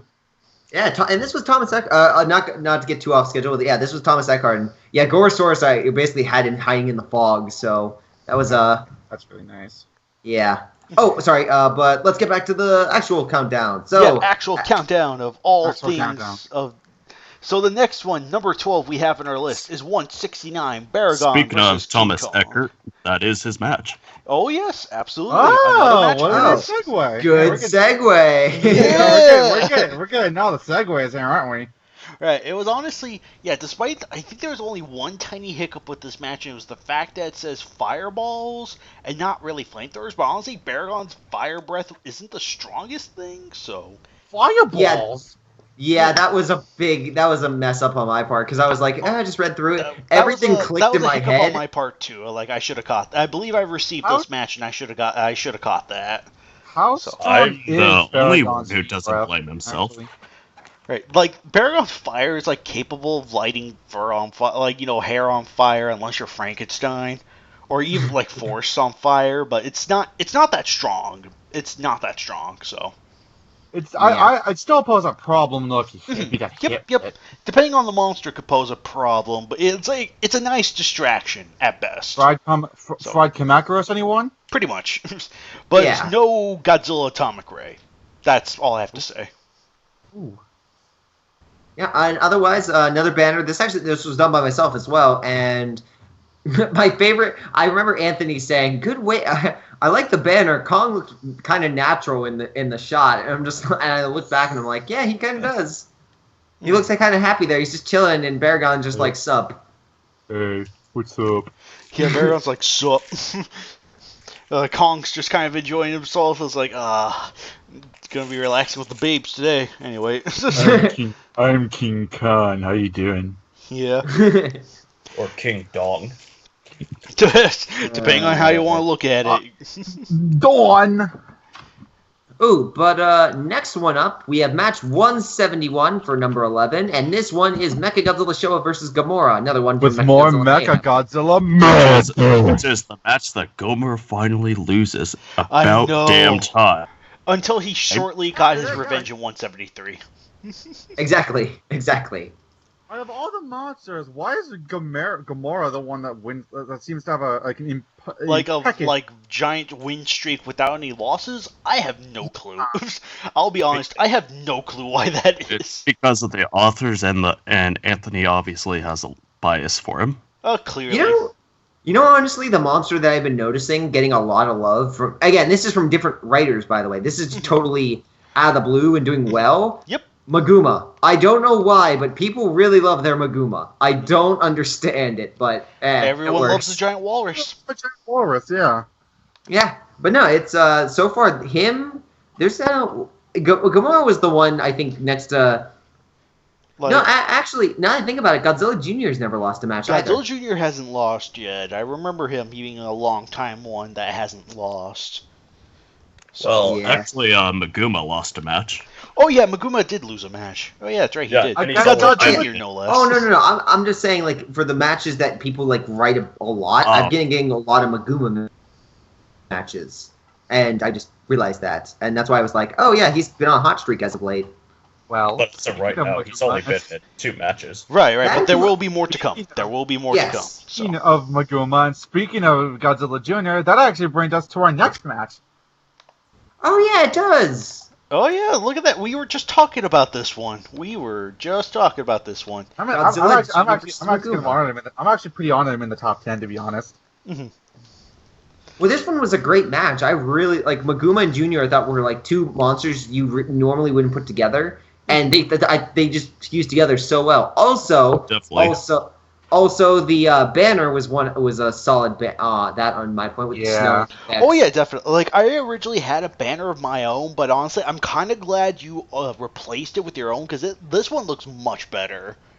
So. Like, that other one, like, the banner I made, I was just rushing to get it out. I was like... Can we see it? Oh yeah, absolutely. I have it uploaded yeah. on my DeviantArt. So like any banners that go unused that were meant for specific events, I upload them to my DeviantArt account. So yeah, you can kind of look at it and just see why I'm more than happy that it didn't make it. So yeah, I mean, here you guys go. If the thing would appear, come on already. I figured I'm Maguma. Oh shoot. With Maguma. Can you still hear me, by the way? Anyone hear me? Yep. Yeah, I can hear you. With Maguma, I thought, you know what? I kind of Maguma versus Godzilla. That's obviously out of the question. But I figured Junior can kind of tussle with the kind of like the lesser tier. I feel like Junior can kind of tussle with the smaller monsters. His father really just will overpower. Mm-hmm. Yeah. Junior is the Godzilla alternative for the lower tier kaiju. Not saying Godzilla can't fight lower tier kaiju, but it's more even if it's Junior in my eyes. Yeah, definitely. I hear you there, dude. I hear you there. Oh my god! Yeah. Oh my god! Yeah. Yeah, I got lazy. I saw that and I'm like, I'm gonna give my crack at it. Looks like an N64 game. Well, I mean, I pulled them both from Godzilla Trading Battle, so. But honestly, yeah, I really should have put more work into it. Yeah, I saw that and I was like, I tried to keep, no offense, I tried to keep the same aesthetic, dude, so I wanted to pay homage to it, because I kept the snow, I kept the the mountain in the background, I kept, the monsters, how they were placed, I just changed, I just made it look a little bit more natural. That you did. Thank you very much for that. The only thing that doesn't work, I'll say, is Junior's, because again, it was the best figure I could find. He kind of, you could see, obviously it's a toy, but otherwise, everything else I thought worked. Right. Everything else, I'm willing to overlook, the whatchamacallit, the articulation, the little segments in the figure. I'm willing to overlook that. That should be fine. But yeah, anyway, let's jump up to match number 9, which, I think as we say, we're in the top 10 range now. And it's a really old one, match 51, Baggin versus a bunch of monsters. Are you really that surprised Baggin's I'm pretty sure Baggin will always be in the top 10 in some capacity. At least, or top 10 or top 20. Back in his life. Top 20 at least, yeah. Right. It's I guess it's no surprise. It was definitely, at the time, I'm pretty sure the idea of adding Baggin was definitely a very, very, very new idea. It's like, oh hey, why not use Baggin and use his studio tour design, since, well, that's a 3D model that you guys can use, and it's pretty much almost the same as the video game one, or at least has all the characteristics from the video game one, so. Yeah, and the other thing for Baggin is many people consider him a boss monster, so I don't think he was used as much as people. I think it really only started until recently. People were like, "Oh yeah, I can have him fight other monsters like Destroya or Hedorah and things of that nature." So this was still that early time where Baggin was God essentially in the KWC. Pretty much. Speaking of Hedorah, that actually does segue to our next match, which is Baggin versus Hedorah.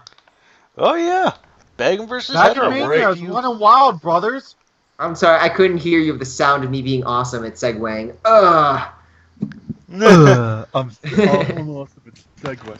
Remember, everyone, Gray Shot's the enemy, and that one guy fraternized with him. Oh my goodness. But yeah, Baggin versus Hedorah, I remember that the original author came to the boards, pretty much said he hated it because it was 1 year old. It's fair enough. It's we all get better with time. So I get it, but I feel I remember reading through this one. Honestly, I didn't find I can understand not liking it because I've become much better, which is a good thing. Don't get me wrong, that is a good thing. Hating your old work, that's kind of a good thing. It's just I'd be amazed if there wasn't a single creative person that had ounce of creativity that does creative things that does not hate some of their old work. Exactly. But this one was still good banner, but the banner was amazing. Banner was nice. I thought the idea, I feel out of all the Godzilla monsters in the series, Hedorah could actually stand a pretty good chance against Baggin. Between being a tough-to-kill son of a gun, and the fact that it's in the fact that it's just I kind of like one of the other ideas I liked with Baggin versus Hedorah 2 was the idea of genetic memory. I think that was actually really interesting, like having some Godzilla or Ghidorah traits because of the cell infusion. So I think that's actually like it's not explored upon greatly, but I think that's actually a really interesting idea. I would also say, depending on if these two ever fight again, Hedorah's acidity could actually counteract Baggin's regeneration. Oh yes, very much like Godzilla. I mean, it's very much like in Godzilla in the series. Even Hedorah's always been written against Godzilla in terms of power. He's always been written as he can pretty much just carve through Godzilla's regeneration. Like he can melt him faster than he can regenerate. So to me, which is fair. I know Baggins is up. I know Baggins is far more than I'm defensive. Like he's got a lot more armor to go through. But yeah, I could kind of see that. But Hedorah could do it. Mm-hmm. Right, so now it's kind of happy ended in a draw too, because for one, Baggin, I think that was like literally his first draw, and yeah, against Hedorah, I think that's a very fitting foe to end on. So I wouldn't have objected if Hedorah won either. I feel like Hedorah. I feel like how the match would have went. Considering the fact that Hedorah, Baggin's one of the most powerful moves just slowed Hedorah down. Mm-hmm. Yep. Oh yeah, absolutely. Well, anyway, we're jumping on to the number 7 slot of match 56. Man, Baggin, you get a lot of love, man. You get a lot of love with Baggin versus a bunch of monsters Fallout. Yeah, again, not a big surprise, but again, these are one of the matches that, if you were to say the KWC staples, this is one of them. Mm-hmm. Mm-hmm. Yeah, that Baggin trilogy is easily KWC staple, and it's like, if you're a Baggin hater, I feel bad for you. I thought it was Godzilla versus Gamera with the porn match. That'd be a close second, actually. Actually, you know what? The other thing I just realized, I think this is one of the only matches with the banner titles on the bottom. And the Zone Fighter versus Godzilla and Monster X one. I think those are the only two that have titles on the bottom. Well, and the previous Bagan versus everyone. So basically, part 1 and part 2, and then yeah. Because I think even everyone versus everyone has like a normal banner. It does, yeah, it does. I checked. Yeah, yep. You're right. Yep.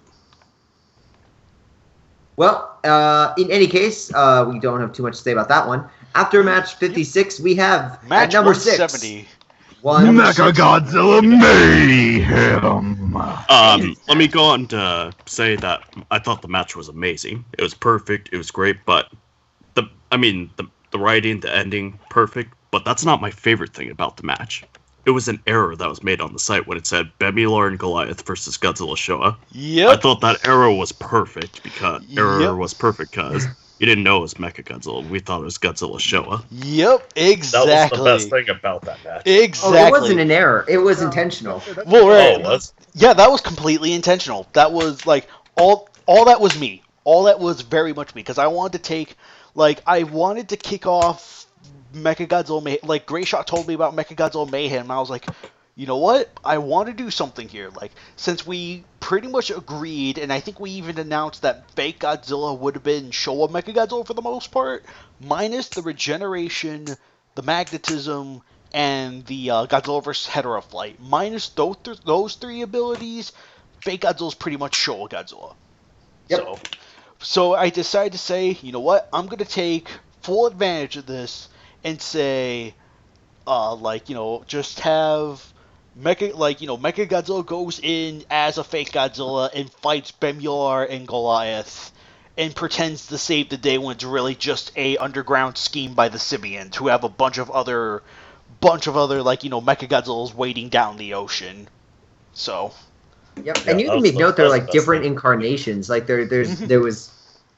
Right. Like the story pretty much says, Mechagodzilla returned to an undersea headquarters with 7 other creatures like Godzilla, each with their own unique set of physical features, waiting on the seafloor.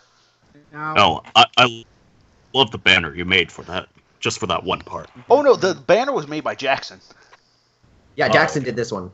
I will say though, based on the idea that I won't say anything more, but I'm taking the idea of Showa Mechagodzilla can transform into any Showa Godzilla, and I'm running with that into the ground.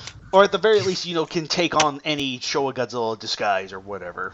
That basically.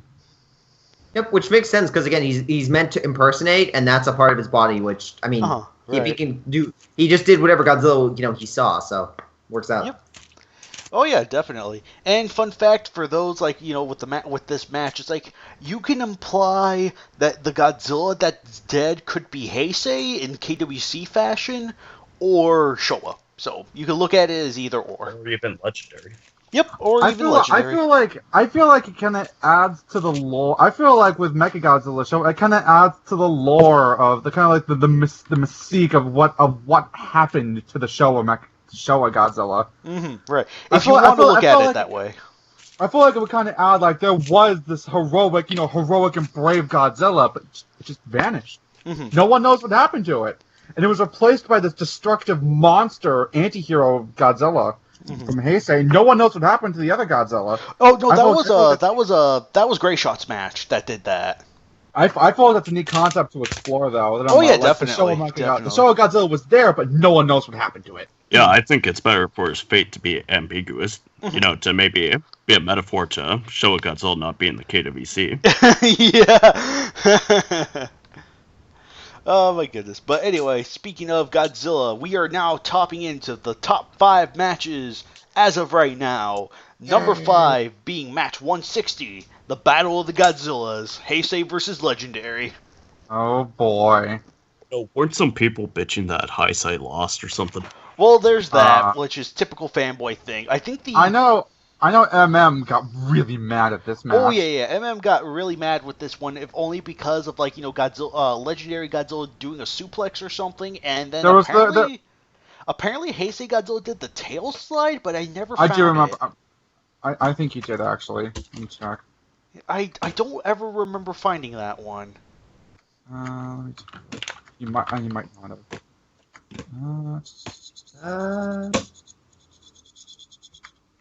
Tail whipping. Oh, no, I guess he didn't. I can't find it. I know. I don't know what he was talking about. Like, I tried looking around for the tail sliding thing. I was like, I can't find it. No, I do know he did a suplex, though. He did, Legendary Godzilla did do the suplex on... Yeah, there was that. There was the fact that I was like, apparently Legendary Godzilla threw a, piece of, debris at Godzilla, popped out his eye. Yeah, there were a ton of crazy stuff that kind of went down. I think one could make the argument that the physics of Godzilla throwing a piece of debris at another creature could cause more damage than a missile, but that's kind of I think of the Muto, for example, in the movie, Legendary uses his tail and slams the Muto into the building, and you can clearly see the building, chunks of the building being inside the male Muto, it stabbed him. Well, that's a little different. That was literally Godzilla pushing the Muto into the building, not the Muto, with his tail. Not Godzilla just being like. Right. I'm saying the same basic principle may apply in the sense of physics being at work. I'm just saying. I did like the little cliffhanger kind of acknowledgement that Anguirus and Godzilla were technically rivals. Right, and I think it would be interesting to explore Anguirus, the blood feud between Anguirus and Godzilla. He reflects onto Legendary and not Heisei. This Godzilla, I don't know anything about this Godzilla. I hate this guy. Heisei Godzilla, he's the only exception. Right. Yeah, this one, The setup for this match, too, I think was incredibly genius. Having a Shiro Honda, Eiji Tsuburaya, Tomiyuki Tanaka, and all of them as, these documentary types recording this massive event. I think that was brilliant. Yeah, especially with the Gara versus Godzilla at the very beginning. I love that as well. Just that little, cameo shot. Right. But yeah, right. Otherwise, a great introduction for Godzilla Legendary. And the banner by Jackson is also just top notch. Oh yeah, definitely. Hell, going back to the Anguirus thing, I kind of like the one-off sentence where the Elder Godzilla is basically thinking maybe he could learn to tame a Muto as an ally. Yep. That's actually yeah, that's actually really cool, kind of like a little bit of cool lore retrospective. It's like, yeah, it's like, okay, clearly this Godzilla was calling for an ally, and it's like, oh, okay, like maybe I could tame a Muto as my own ally, sort of thing. I think that's really cool. So. I kind of like the little subtext, maybe the unintentional subtext of Heisei Godzilla has allies. Legendary is by himself. Mm-hmm. Yeah, definitely. So that's what I also kind of enjoyed the fact that Legendary did win this one, because I felt like a draw would have been too much of a cop out. So, like, I don't mind Heisei Godzilla living, obviously, but I am happy Legendary we got a definitive winner with this one. Mm-hmm. Yeah. Yep. And I think again it was a brutal fight, but I think again the ending. No, I mean you might not like certain parts of it, but it still ended I thought pretty well. But again, that's why again I think it deserves to be on this like the top 5. But at number 4 we have match 167. 167. Oh, yeah. That was Godzilla and C-Rex. And it's another God, this is my match. I was talking to Andrew earlier, and I was like, is this my? Oh my God, mine's why? I was like, out of all the matches, why this one? I don't know why this one. I mean, I guess people like the banner. Again, the match? It is. Maybe people just like hacking monsters. That's what I think. Right, Alex? Yeah, they like hacks so much. Hacks. Hacks. Monster hacksaws. But no, yeah, this is the one that starts off the Cameron Winters. I can't say like Winter's Wrath. Yeah, saga. You mean Roland Emmerich? Exactly, Roland Emmerich's Wrath. But no, I again one of my favorite matches just because I love the dialogue with Cameron and the guy. This is actually a sequel to Ebera versus C-Rex. Mm-hmm. And I remember that. That was actually that was really good. I remember that. Yep, and this one I essentially wanted. First off, there wasn't too much information on the boss, but I wanted Cameron to be shown as being like outsmarting basically these terrorists, basically, and him like coming and just like nothing was in his way. Like he never. Like, even when he's talking to the guy, he always, like, basically trying to talk down to him because he's like, I just need information. Give it to me now. So, yeah, good match. Yep. Good match. Okay, next up. Okay, let's go on to the next one, which is match 165, another one written by you, Harley.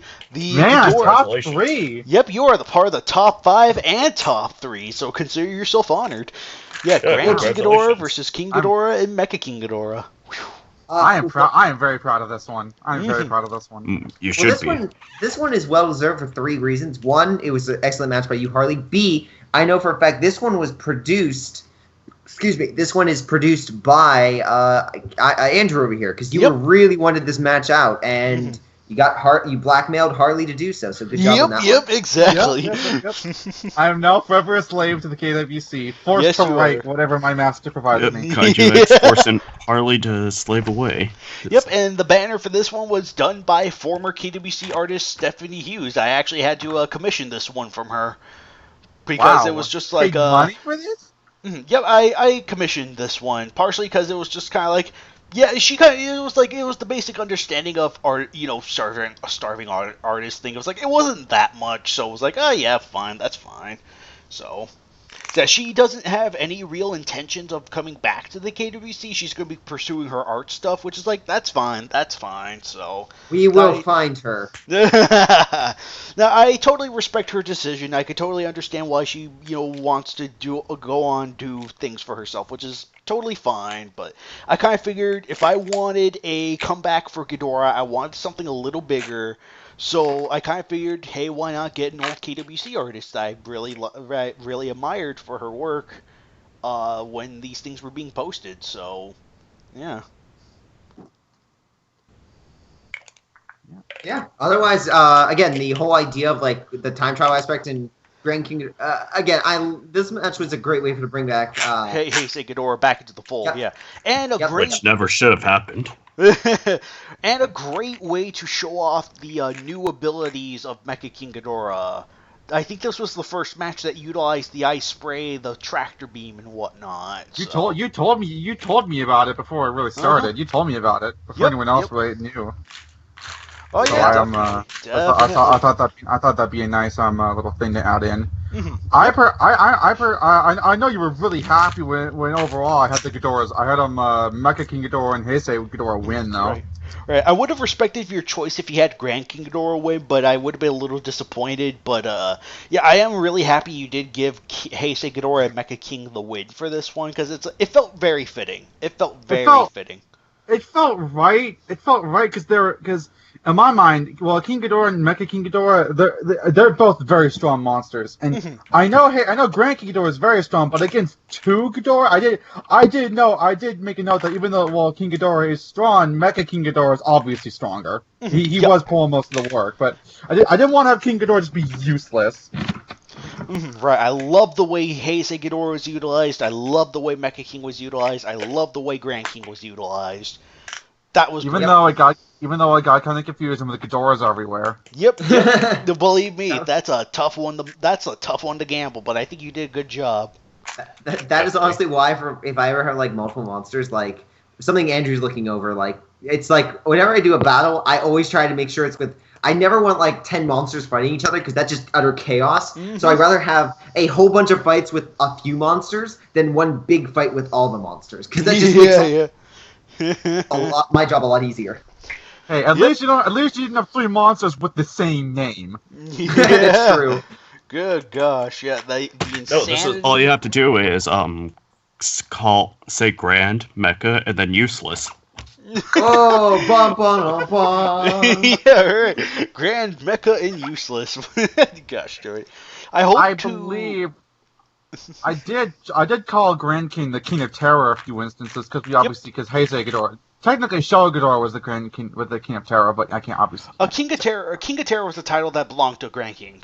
So. Oh, was it? Good. Yep. Okay, I got mixed up. Because I thought Showa had the King of Terror monkey. No, he was just given that. So. He was just given that. Okay. But yeah, King of Terror comes from Grand King. So. Awesome.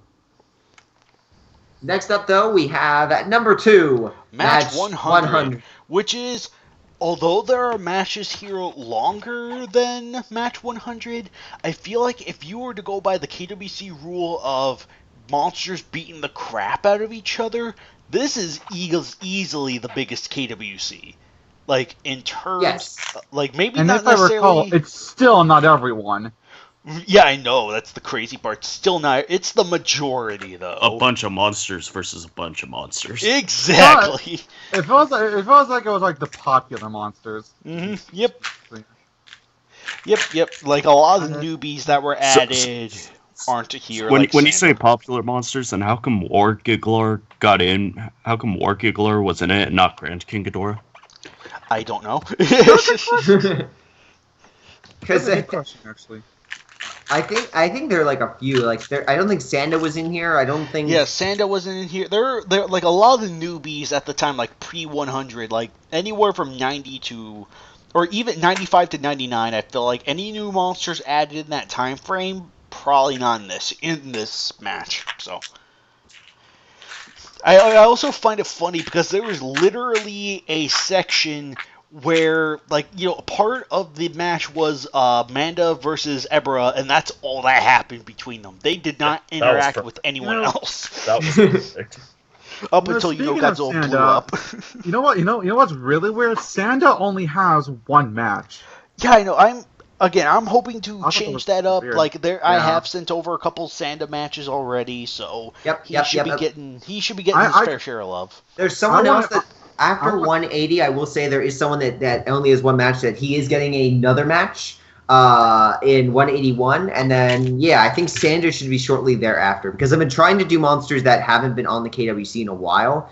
You know, popular, whether they be popular or not, it's still like they still deserve a match. Like absolutely. And I actually have plans for a Frankenstein match, and I'm still trying to work out what would be a good because I want to have a match with Ghidorah and it not be a joke. I want to have Ghidorah be in a match and it's taken seriously. Like it could legitimately win. I can't think of the monster. You know, speaking of Frankenstein, I forgot who did it. I don't know if it was you, Harley, but someone made like a Mothra and Batra versus Frankenstein match. I really want to.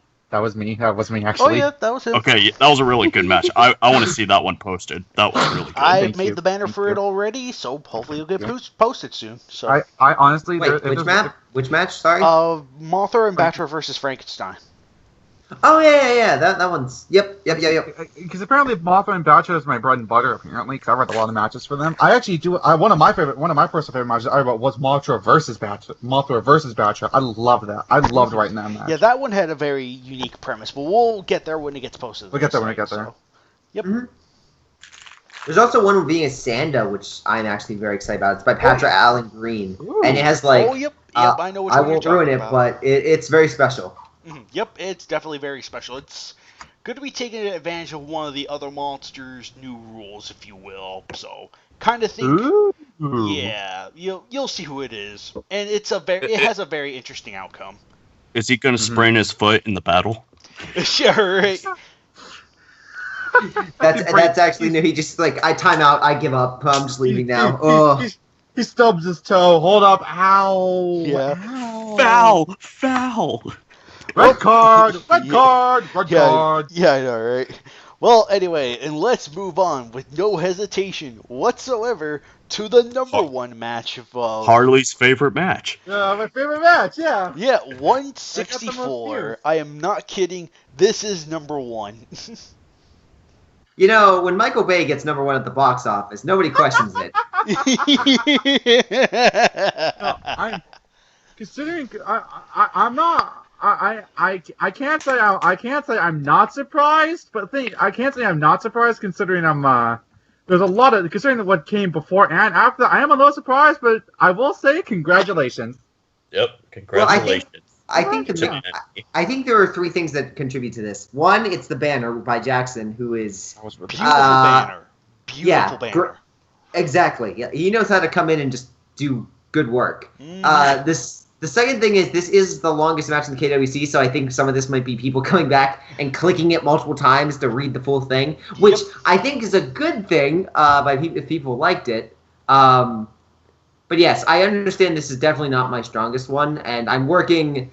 The next one on this match, I will say the next longer one that I have, Andrew, I currently have, and I think I'll be speaking to someone else just so I can perfect it. But yeah, no. That sounds like a really good idea. Mm-hmm. Yep. Thanks, Harley. That it was. It was a really good idea for him to contact me. It's like, hey, can you look over this? I was like, yeah. It took a while, but it was worth it. So. But no, yeah, I think this one is, again, it has its fair share of problems, but there are a lot of parts in this that I absolutely love. There are no problems with the banner. Oh yeah. There's no doubt about that. Yeah, Monster X and the instance where Zilla first meets Monster X, where Nick and Audrey jump off the building, is by far one of my best favorite moments of this. Mm-hmm. Also, the whole ending part with Kiryu I like as well. But yeah, that is number one for the KWC. Again, I think again is the most clicks. So yay! And it looks like the traders get number one because I think it's you know what. This whole thing was rigged! Yes. Yeah, how come Zilla gets to be number one? And the fact that he was the only one to win in that match. Yeah, that's not fair. I want a rematch. Written by someone who's not biased. I'm just saying this right now. He might win, but he kind of deserves the win because, he really didn't fight too well, honestly. He got thrashed by Megalon. He only barely beat Megalon. He really didn't help against Organ. He barely held off Monster X. Kiryu really did most of the work, but, Basically, Zilla only won by not dying. Basically. Zilla won by default, basically. So Zilla really is a Frenchman because he's a coward. Don't be like one of your French kaijus. I got an idea for a match. Everyone versus Zilla. God. in a Destroy All Monsters fashion. Actually, you know what? Speaking of everyone, that would be interesting to do a little flip side. Instead of everyone versus Baggin, it'd be everyone versus Godzilla. Oh, no. Well, which I think I can do that. I'd say I go with Heisei. Oh yeah, definitely. That'd be a choice, but like, I think it'd be a neat concept. Instead of everyone versus Baggin, it's everyone versus Godzilla. Yep, I totally wouldn't mind doing that. Here's an idea: everyone versus Heisei and Legendary Godzilla. Both Godzilla. Well, actually, Andrew might have something right now which might be pretty cool. Would you want to include Junior with that? Have Junior fight with his father and just like have Junior fight against his father. That'd be Or how about Junior hesitantly fighting the other monsters because Daigoro is his friend. Yeah. Yep. I actually really want to write. I actually really want to write a father versus son match between Godzilla and Junior. Mm-hmm. Kind of like Junior's like, okay, Junior's like, I want to fight you, Dad. Legit fight. He's like, you sure, son? I want to fight you, Dad. Okay, let's fight then, son. Mm-hmm. Not going easy on you, buddy. Yep. But yeah, totally. Like, I would not mind seeing that. But yeah, I am working on something. Actually, Harley is my co-writer for this one. For the match I'm doing. And I promise you, it will blow minds. It will blow a lot of minds. Yes. I can confirm. It actually, honestly, I think I can somewhat announce it because I've posted it in the KWC trailers thread. I've posted it on my Facebook and my Twitter. For those of you following, you should know that I am currently in the work in progress for a Godzilla vs. Baggin match as a loving send-up to the Super Godzilla video game with the KWC jurisdictions in mind, so... Yeah, mm-hmm. yeah. Isn't that the banner that made Godzilla look really fat? Yeah, that was the one. he goes burning, because again, for the KWC, and for obvious reasons, we can't use an interpretation of Godzilla, so we have burning Godzilla. And dear God, it makes it look like, I mean, you got as close as you could, dude, because it's like, I know Super Godzilla was bigger than normal, but dear God, you made Critical just like, he just grew. Oh yeah, I got an idea for a KWC No, I think match. that was more of a fault of the X Plus figure I used. So. How about the parent match, Godzilla versus Daigoro's mom, and at the end, you see oh no. You see Daigoro laying 2 eggs, and they hatch Godzilla Jr. and Daigoro. Oh no. and it will be a quote unquote fight between the two parents. Oh no. But as I'm KaijuX's co-writer, I pretty much he's right. I wrote the skeleton. He wrote the bulk. He's writing the bulk, and I'm pretty much just going back and correcting stuff the problems. Yeah, correcting some of the problems, which it mostly is just some redundant stuff here and there and tensing issues. Yeah, I'm honestly going to try and try and get it through, like just finish through, not really care about redundancies or anything. Just like so long as I get the sucker done. And then send it off to you, and then you kind of add on the special bits. I'm good. I'm not really changing much. I will change a couple of things. You did change a couple of things, which was fine. Like I went through, like before we started the call, I did go through all of it, and yeah, all the changes I approve of. So. Okay, awesome, cool, sweet, and I know it's going to be more. Yep. Yes. Yay. Yes. Yeah, so good thing the KWC, there's still plenty. The next few matches should be out. I have to send you 181 and 182 since your brother is now hosting Toho Kingdom while Anthony's gone. Well, Anthony's going to be back like the 14th, I think. So really, you only need to send him 180. So.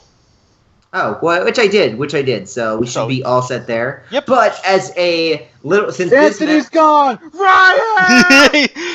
But since this match is this KWC should be out by that time. Or even if it's not, I have a little bit of a teaser, guys. You're not going to get the match, but you are going to get to see the banner. Right. I will not be showing it here. I'm not going to be showing anything here on the video for that matter, but it's mostly for the guys to see, and when you see it, man, all I can say is it looks gorgeous. If you guys could just click the banner, you guys can then see the banner and just give your interpretations. Right, don't give too much away. Look at these juicy details that none of you can't see. Oh my god, that looks perfect. Oh my god, Angers is doing a somersault onto Jaguar. Oh my god. Jaguar is doing the John Cena theme. Oh my god. They're playing soccer with Zilla's head. Whoa!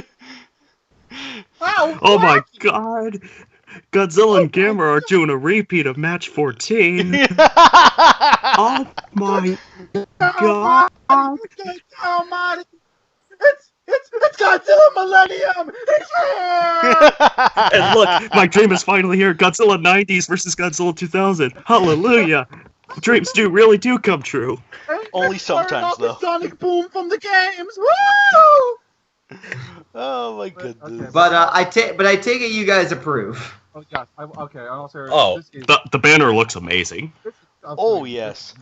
I think probably one of the best banners in the KWC. Oh yes. Like digitally your hand was this like digitally drawn from the ground up? Was this like no photoshopping involved?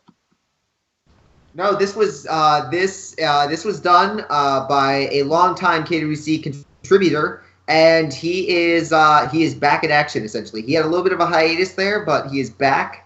And yeah, I think he did some good. I think he did some real good. And yes, this is all edited. This is not like drawn. Really? I can't tell. This looks gorgeous. Wait, who's the banner maker? Who do you think? Yeah, who do you think? It's Grayshot! Yeah, right. Yeah, exactly. Exactly. You got me. No, it's me. I've been being It's me. shitty all these years. Okay, Andrew, in all seriousness, this looks gorgeous. This really does. You outdid yourself for this. Oh no, I didn't do this. Oh well, He's being sarcastic. Yeah, I was being strictly sarcastic when I said I did this. Whoever did this, it really is beautiful. Yep. Yeah, I don't think I'm giving too much away by saying Jackson Morris is doing the banner for this one. Yep. It is insanely good. Like, so 180 fun fact. So we were making it, and Andrew was like, "Hey, Grayshot, do you have a banner for this?" I'm like, "I'm actually waiting for Jackson." He's like, "Okay, no problem. Here, let me make a quick banner." So he made his banner, and literally that night, where I was about to send him the match, I got a message from Jackson. I'm like, "Hey, I just got my computer fixed. Here's the banner. Hope you like it." And I typed back, "Yeah, Jackson, it looks great. Hold on, I just need to go buy a new pair of eyeballs." I'll send this. And then I just sent it over to Andrew. I'm like, "Here, Andrew, I got a banner from Jackson. You can decide which one to use, but it's really up to you." And then Andrew was just like, "We're using Jackson." Like, Jackson in a heartbeat. Oh man, that thing was like, no question about it. Jackson in a heartbeat. Not really. Hey, KaijuX, can we see your version of the match? I have not uploaded it yet, but I will totally, when this match goes up, you guys can totally, for that matter, this will be another bit you can spoil yourselves over, like my version of the banner, which you guys will see if you follow me on DeviantArt. Like, if you follow me there, you will be able to see my interpretation of the banner when the match goes up. Okay. Yeah, we don't want this to get spoiled.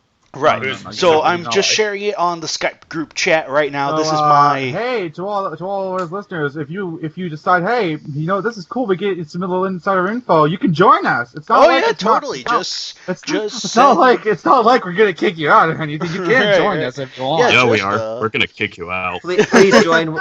Please join. We're lonely. We only accept members. Tyler, Grayshot's really sick of hearing me and my stupid ideas all the time. So every month.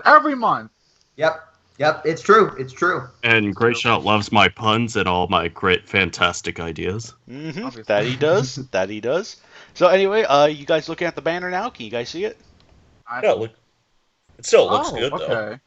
Yeah. Yeah, it's not like you made a bad banner. It's just like one is a really good banner, and the other one's just like, okay, drop the mic and walk away. Yeah, pretty much. There's just it's not. It's only the worst one by default. It's not like it's bad. It's the other one is just so much better. Right. Exactly. It's like The Godfather 2 fighting Citizen Kane. It's like, okay, both of these are really good, but one's like a masterpiece. So. Ooh. The masterpiece is Biodome. Exactly. Biodome. But yeah, this is just good gosh. Like anytime I cannot wait to read this. This is gonna be. I'm gonna enjoy this. Right. Yeah, the match itself is a lot of fun. Like it's kind of quick. All I could say is it's kind of quick, but it's fun. Considering the participants, I'm kind of wondering why it's quick. Could you tell us who wrote this or no? Connor Clennell, I think. Yeah, Connor Clennell, who I think is. Has he had matches posted on the site before? Yes. I think he has. Yeah, he's definitely had matches for me. Yeah. Which ones were those? Give me like a minute. Hang on a second. Let me. And which TK user is Connor? Wasn't Connor Clennell Birdman?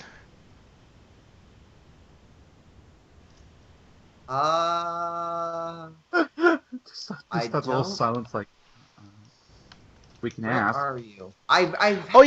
Yes, I found him. 158. He did 158. Oh yeah, Gorosaurus versus Varian, yeah. Oh yeah, that was a pretty good match. With banner also by Jackson. I swear that's coincidence. Yes. This was actually the sequel to Amanda's match too. Yeah. Yep. Why do my monsters keep dying? Yeah. Oh my goodness. Good but times. yeah, it's just like I took a lot of time and effort to make my interpretation. I kind of want that. Like I read the match, I was like, oh yeah, this character does this in the match. Oh man, I almost slipped up there for a second. Yo, way to go. But it was just like it was just like, oh yeah, he does this in the match. I like being a little bit more animated with spoilers. Right. It was just not that not a GIF animated, but I like being like a little bit of action going on, especially if I feel like if I can pull it off. So yeah, believe me, it'll make sense when you guys see it. You'll see what I mean, because I really like the way this came out, and I am a little bit bummed that this isn't going to be the banner. But hey, like compare this to the banner made by Jackson, I don't mind. It could be the rematch banner. Oh, it could. It could. So if there is a rematch, if there is, it's unlikely, but it could. But yeah, just beautiful sample, just like a beautiful banner by Jackson. You guys should be seeing that relatively soon. I honestly thought Jackson just drew that from the ground up. I did not know that. I was fooled. That's most of his freaking. Yeah, that's most of his banners nowadays. Like you swear he'd have dark magic do something. What did he sold to Kumosagami? I think he might have. Sold his soul to Kumosagami to get magical powers. Clearly. Don't you mean Kumasakami Gidon? Yeah, Kumasakami Gidon. Yeah. Kumasakami Gidon from Sensei Kama. Jackson has like a little dark magic pit that he pulls from every so often, and like for instance, like he did Orgavis's Hedora, which was like I remember that. I created a banner for that one, and then I saw his. I created a banner for that one too. And then there was also. Then there was also Black Moth versus Maguma, which was just like another drop the mic. Beautiful. That was beautiful. Easily my favorite banner. One of my favorite banners. It's really. I'm gonna say it is kind of weird. Like when you have something, when you do something like this, and like, okay, it's good, but then you see the other something else, of the same thing, same concept, but it's better, and you're like, well, shit. Yep, exactly. I can't use mine now. That one's better. Yeah, I know. And it's not like, and you can't, and you want to be upset, but you can't, because you want to be upset about it, but you can't be. Yep. It's just like, it's so weird, because it's just like at the way beginning, like when I started reading KWCs and looking through the banners and whatnot, I remember I kind of looked at Stephanie Hughes as one of the best banner makers we had on the site, but I think she's now been topped by Jackson, for sure. No offense to you if you're listening to this girl, it's just like, Jackson, man. She's like messages you. I'm never taking commissions from you ever again. You might want to, KaijuX. You might want to rephrase that when you said Jackson topped Stephanie. Oh no, God, no! You wash your brain. That's what you should do. Yeah, you need to. Hey. Stephanie was topping Jackson for a long time, but now he's finally going to top her. Well, the other note I will say is, like, even, like, a lot of the matches, a lot of the banners are good, if not simple, but I'm also kind of happy nowadays that we are trying to... I mean, Andrew and I are still trying to stress ourselves. Yes, we have, like, Joshua Reynolds and Jackson Morris, but we still... I think the banners are becoming more varied and more... again, like, we have the classic ones, like Zone Fighter versus C-Rex, or Batra and Mothra Leo, kind of like static-ish, which isn't bad, but it is like we're trying to go above and beyond, make it as colorful and as attractive, attractive as possible. So you're making it special. I like that. Yeah, I think to a degree, I think there is some truth to this in that like you can look at each banner and you can, like, you go from one banner to another, like, just click from, like, mine would be 165 and then just keep going up to, like, 166. And you can tell, first off, I mean, obviously it's different people making these. And, but you can tell, like, each one it's distinct, it's different. Yes, it uses the same banner and whatnot, but each one it's different in its own remark, which is... It's kind of like an evolution. It's kind of like an evolution of sorts, right? In a sense, but it's also each match, you can't, it's like, oh, okay, it's not like another city. It's like, you go from like 170, which is Benmular, it's like a destroyed landscape. 171 is like a homage to like the end of the world, like prophecy with the fire. 172 is with the fog in like the countryside or just like in the woods and such. And then you just keep going. Like 174 is just the ice everywhere, and it's in this frozen lake. Right. 176 is black and white. 175 is the gift banner, yeah. Yeah. Right. I'm hoping to go above, especially with more gift banners. I'm hoping to go above and beyond with those. Like, I'm gonna have a whole lot of fun making gift banners. Like, I've experimented with gift banners. Like there was one I was trying out, but it wasn't working because it had way too many frames in it. So I had to cut down. And truthfully, to me, knowing that I'm whenever I, because I'm obviously gonna write more, but I'm not gonna like stop writing. Like, all right, I did what I set out to do. I'm done now. I want to write more. Knowing that in the future, like which is now basically, I'm gonna get really amazing banners for my work. I really want to make sure that my match upholds to that kind of standard of the banner. That's right. That's why I wanted to say. I think, in my opinion, that banners also add to the experience. Like, something visual, I think, really helps enhance the experience of reading the match. Like, because I don't want any of my matches to be overshadowed by the banner, because I don't want that. Well, right, I mean, balance between the two or whatever, but yeah, it is kind of like... It is just kind of like, generally speaking, like, really good banners tend to get a lot of favoritism. And it's like, and it kind of helps, like, even if you might not like the match, it's like you look at the banner, it's like, gosh darn it, it's so pretty. Definitely. Well, here, we're almost at our time mark, so are there any... No, like 5 minutes. So we kind of started on a bit of a, we had a bit of a 5-minute delay, so we'll be talking for like 5 minutes more, so. 5 minutes more. So was that banner the second big thing you wanted to do today? Yes, that was the big thing was Anthony got me the list, which was awesome, because I always like seeing, first off, I like seeing this because I get to see which monsters people naturally gravitate to, which I think you might also, which kind of makes sense in a certain way, because, like, there's like a lot of matches like Bagan and Godzilla and King Ghidorah, and like those are the heavy hitters, but it was also a few surprising ones, like King Kong and Baragon were on there a few times. I'd say I'm kind of toot my own horn here, but I'd say there was a lot more variety with this list, because a Maguma match is in the top 10. Come on. That is true. Even though it's my match, it's still a match between two monsters. Okay, Maguma's new, but Junior hasn't really been in that many matches lately. Mm-hmm. So to me, that is kind of interesting, that a match between a monster that's fairly recent and a monster that doesn't really get a lot of attention was in the top 10. Mm-hmm. Yeah, that was really interesting. So. Oh, actually, if I could make a slight announcement, because this is coming up go right ahead. This is coming out like a week, right? We have 5 minutes. Go ahead. Slightly off topic, but if essentially as a friend of mine, his name is Templar Ninja. He's a friend of mine for many, many, many years. I've known him since 2008, something akin to that. He recently. Have you guys heard about Team 4-Star's Tebow Awards? Yeah, I think I've heard about it. I haven't really kept on top of it.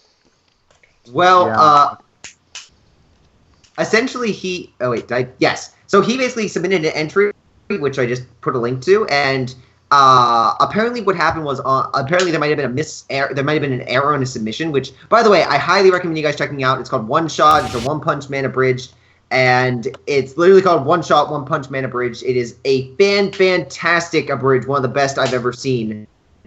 And I've seen a few. It is really funny. It's really, really good, and it's. I was sad to see it got kind of shafted when it came to the voting process. So if you guys want to head over to the Team 4-Star, to click the link and vote for him, because there's literally an award that says F the judges, and it's an award that can be given at 1 for the most votes. So if you guys could vote for that, I mean, obviously vote on which one you like the most, but I would. If you don't vote for it, then you're banned. Yes. So wait. Exactly. What do I get out of it if I vote? I would. If you do it, then I will, greatly appreciate it, and I'll give you maybe a handshake or something. If you don't, then your KWCs will never make it into the KWC ever again. Great shot. That's an empty threat because I don't write KWCs, so yeah, empty threat. You do edit them though, so how would you feel if all those people just turned against you? Because I could Alex, for some reason Alex isn't sending me any matches. Instantly the forum be like, get him now. Although I will say there are. What's gonna happen is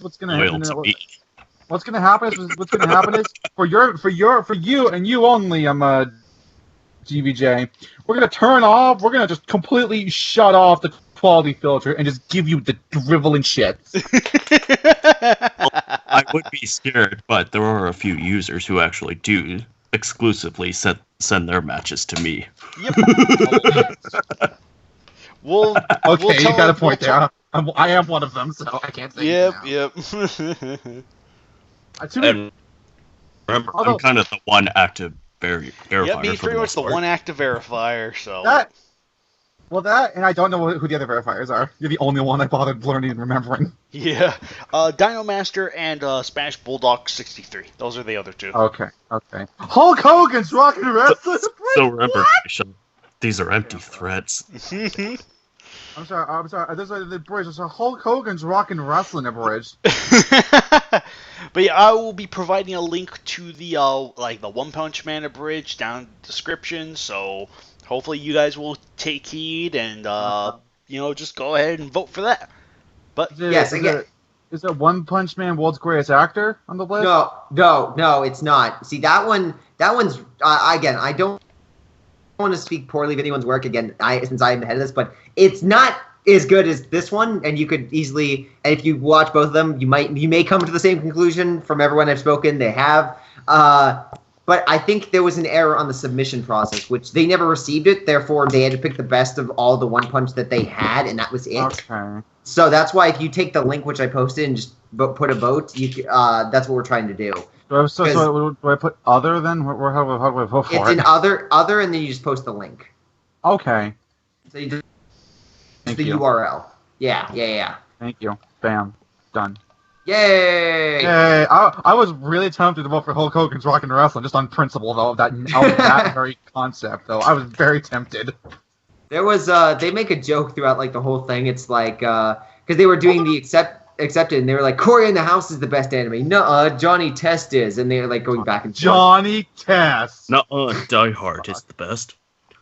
Also, we've been talking about the committee reads for a while now. Is there any word on when we're going to be doing those again? Yes, when is season 3 launching? Because I missed season 2, and I know GBJ was my replacement for season 2. Mm-hmm. Right, I think, let's see, I'm probably going to give it, for committee reads? Yeah, committee reads. Yeah, let me see. let me see. I know I'm doing 2 a week, so it should be pacing things a little faster. And by the time we hit the behind the scenes, we're going to be doing recordings. So that should be.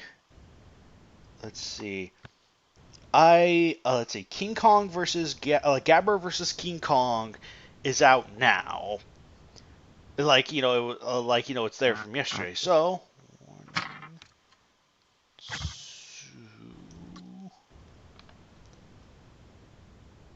2. Sorry, my headset cut out. Did you repeat that? 2. 6 more matches left to post. Yeah, that should be like 6. Yeah, like 3 weeks. So in about 3 weeks, we'll probably be doing more committee reads, whatnot. Yeah. Well, technically 4. Actually, I'm gonna make a couple of announcements here too at the very end of the video, real quick. I kind of wanted to do this in a separate video, but might as well do it now.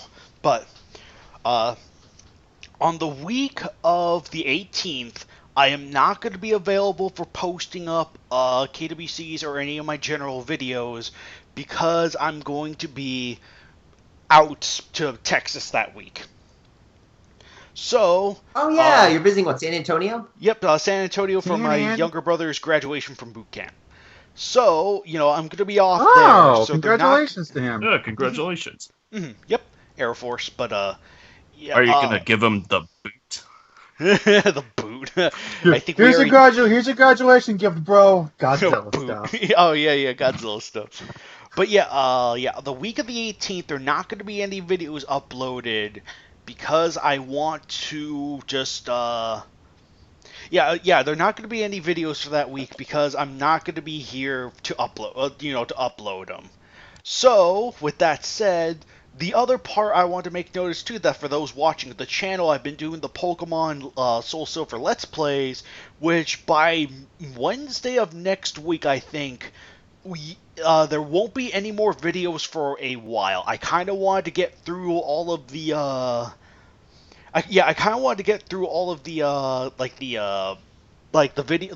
surplus of videos I have on me. So that way, when I get back from Texas, Harley and I will be doing more recordings. Okay. Yeah, we'll be doing more recordings for that series, and hopefully we'll have a fresh backlog for that. So it's like, come. And for a Pokemon Pure Silver Let's Play Nuzlocke Edition, to those that may not be aware of it in this call, I would recommend go watch it. It's 2 of the best commentators on YouTube. Just a little up by a lie. I thought a little factoid for you there. Formerly 3, but one of them disappeared off the face of the earth. So. Oh yeah, what happened to Paul? Anyways. He's computer problems. He's not gonna be back. I'm like, is he okay over there? Jeez. But. When we do season 3 of the KWC recordings, I know I mentioned this before, but we should really we should really end season 3 at Orga versus Gomorrah. I believe I do have a setup structure here. Like I do have all the seasons planned out. And Andrew's got you covered. Yeah, I pretty much got you covered. Like I do take word of like advice and whatnot. And minor spoilers. You are correct. Season 3 will end on Orga versus Gomorrah. So. Yeah, you listened to my advice. Yep. I wouldn't be surprised. I wouldn't be surprised if season 4 was the shortest, but I'm just going from King Kong versus Gorosaurus, Chancellor Baragon to Dragon versus everyone. Oh no, it's going beyond that. It's going beyond that a little bit. So. Oh, good. We can read match 150. We can read match 58, which is. This is great. Great. Wait, what's wrong with match 58? Season 4 is going to end on Fallout. So. Just the idea of terrorists taking over Godzilla. Death to America! That will be the second episode to season 5, so. Why do I have 2 season 4s? America shall die!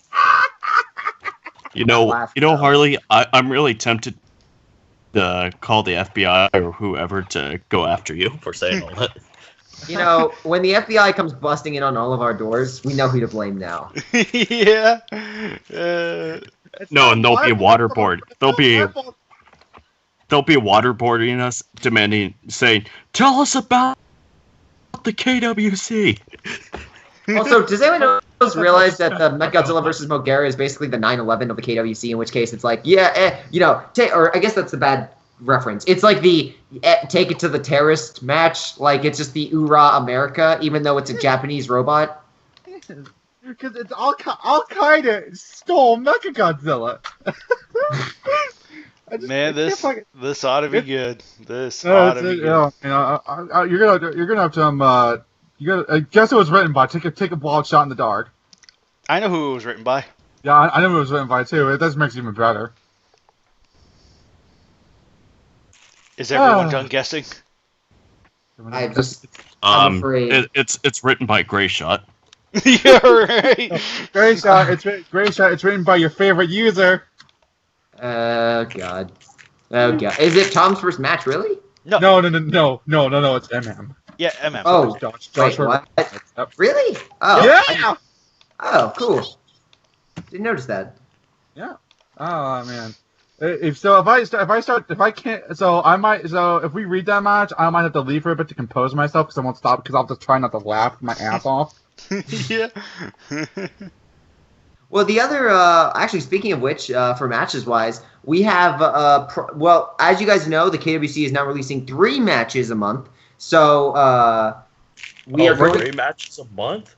Yeah. That's a new record. Tyler, Greyshot, if you keep this up, we're gonna overdose. Yeah. Lots of KWC crack. But no, we have exactly, if you guys think about this, we have, I think, it's probably going to be 7. We have 7 months until we reach 200. So that's an estimate. Yes. So start the final countdown, ladies and gentlemen, because do we have a trip for you. We got a journey. Oh yeah, we got a big journey, which is going to get crazy.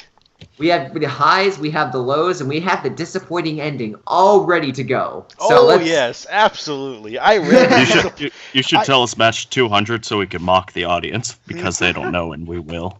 Oh, no, we should do a KWC reads of match 200 before it comes out, like prep it. We should do we should do a special where we post it, then we do a temporary, like an emergency KWC committee reads session of match 200. Actually, that segues into one last thing I wanted to say before I conclude this month's KWCC. I am currently at 99 subscribers right now, 1 away from 100. Yeah! So, because 99 is pretty much close enough, here's why I've been building up to this entire time. 99, when I hit 100, I want to start doing live streams. Like KWCC live streams, committee reads live streams, whatever. Oh, no. So, what I'm thinking is if I can get this whole live stream service up and ready, just kind of just get it ready, we will be able to do what Greyshot said, do an early reading of match 200, for example. So hold that as its own live stream, or hold just a live stream of the KWCCs once per month. So that way I could just upload them straight to YouTube since they don't require too much editing. So we could take fan questions. Yep, we could take fan questions live, which will be amazing. You mean all 2 people? Yeah, all 2 of them. 2.5. But yeah, absolutely. When I hit that 100 mark, I want to start doing more live streams. Now, with that said, I still want to keep regular episodes incoming, but for special occasions like Match 200 or other requests I've gotten for other fan fiction, I want to do live streams for those. So yeah, I agree. I say we should just do live streams for the early 200 and other fanfics, but with regular KWCs, I think we should just do it in the format we're doing right now. Exactly. Yeah, so that way it keeps a sort of episodic feel to it. So. Also, if we do a live stream, we should probably let people on TK know, beforehand. Absolutely. So. Oh yeah, absolutely. TK or so wherever. We can maximize the majority of people. Yep. You know what we could do? We could do special Halloween stuff. Oh yeah, totally. We could do all like those special. Do a live stream Halloween special, live stream. Well, okay, not a live stream Christmas, a live stream Christmas special, that kind of stuff. That'd be great. Yep, do special events when they come around and live stream them. Oh yeah, totally. I want to do that. I really want to do that. So. You mean like Muttober, Destroy December, Nuclear November? Yeah. Well, anyway, ladies, gentlemen. Hey, Gray Shot. I think I just found your YouTube page. Oh, Gray Shot Productions. Oh yeah. Yeah, my brother. It's mostly my brother, but yeah, it's called Gray Shot Productions. It's by Gray Shot 117. Anyway, enough of that for now. We will be concluding this month's KWCC section, and hopefully, if by the next month I hit that 100 mark, you might be seeing the first live stream KWCC. So, yeah. Yay! Ladle. So, assuming I can get this live streaming crap to work. What live stream stuff are you going to be using, by the way? Oh, I would actually recommend. It's called OBS. It's free. I'd recommend. Yeah, I heard about OBS. That's actually. Wait, OBS. Yep. I do a live stream on occasion for random games. I'm thinking honestly about doing Steins Gate because it's one of my favorite shows of all time, and it's now on Steam. So I'm thinking about doing Let me do the conclusion, and then you guys can talk. You've been doing live stream. Oh yeah, sorry. Well, anyway, thank you, ladies, gentlemen, and others for hearing us out, and yeah, you guys have a fantastic day. Hope you guys will be able to read Match 180 real soon, and you guys listening here, take care.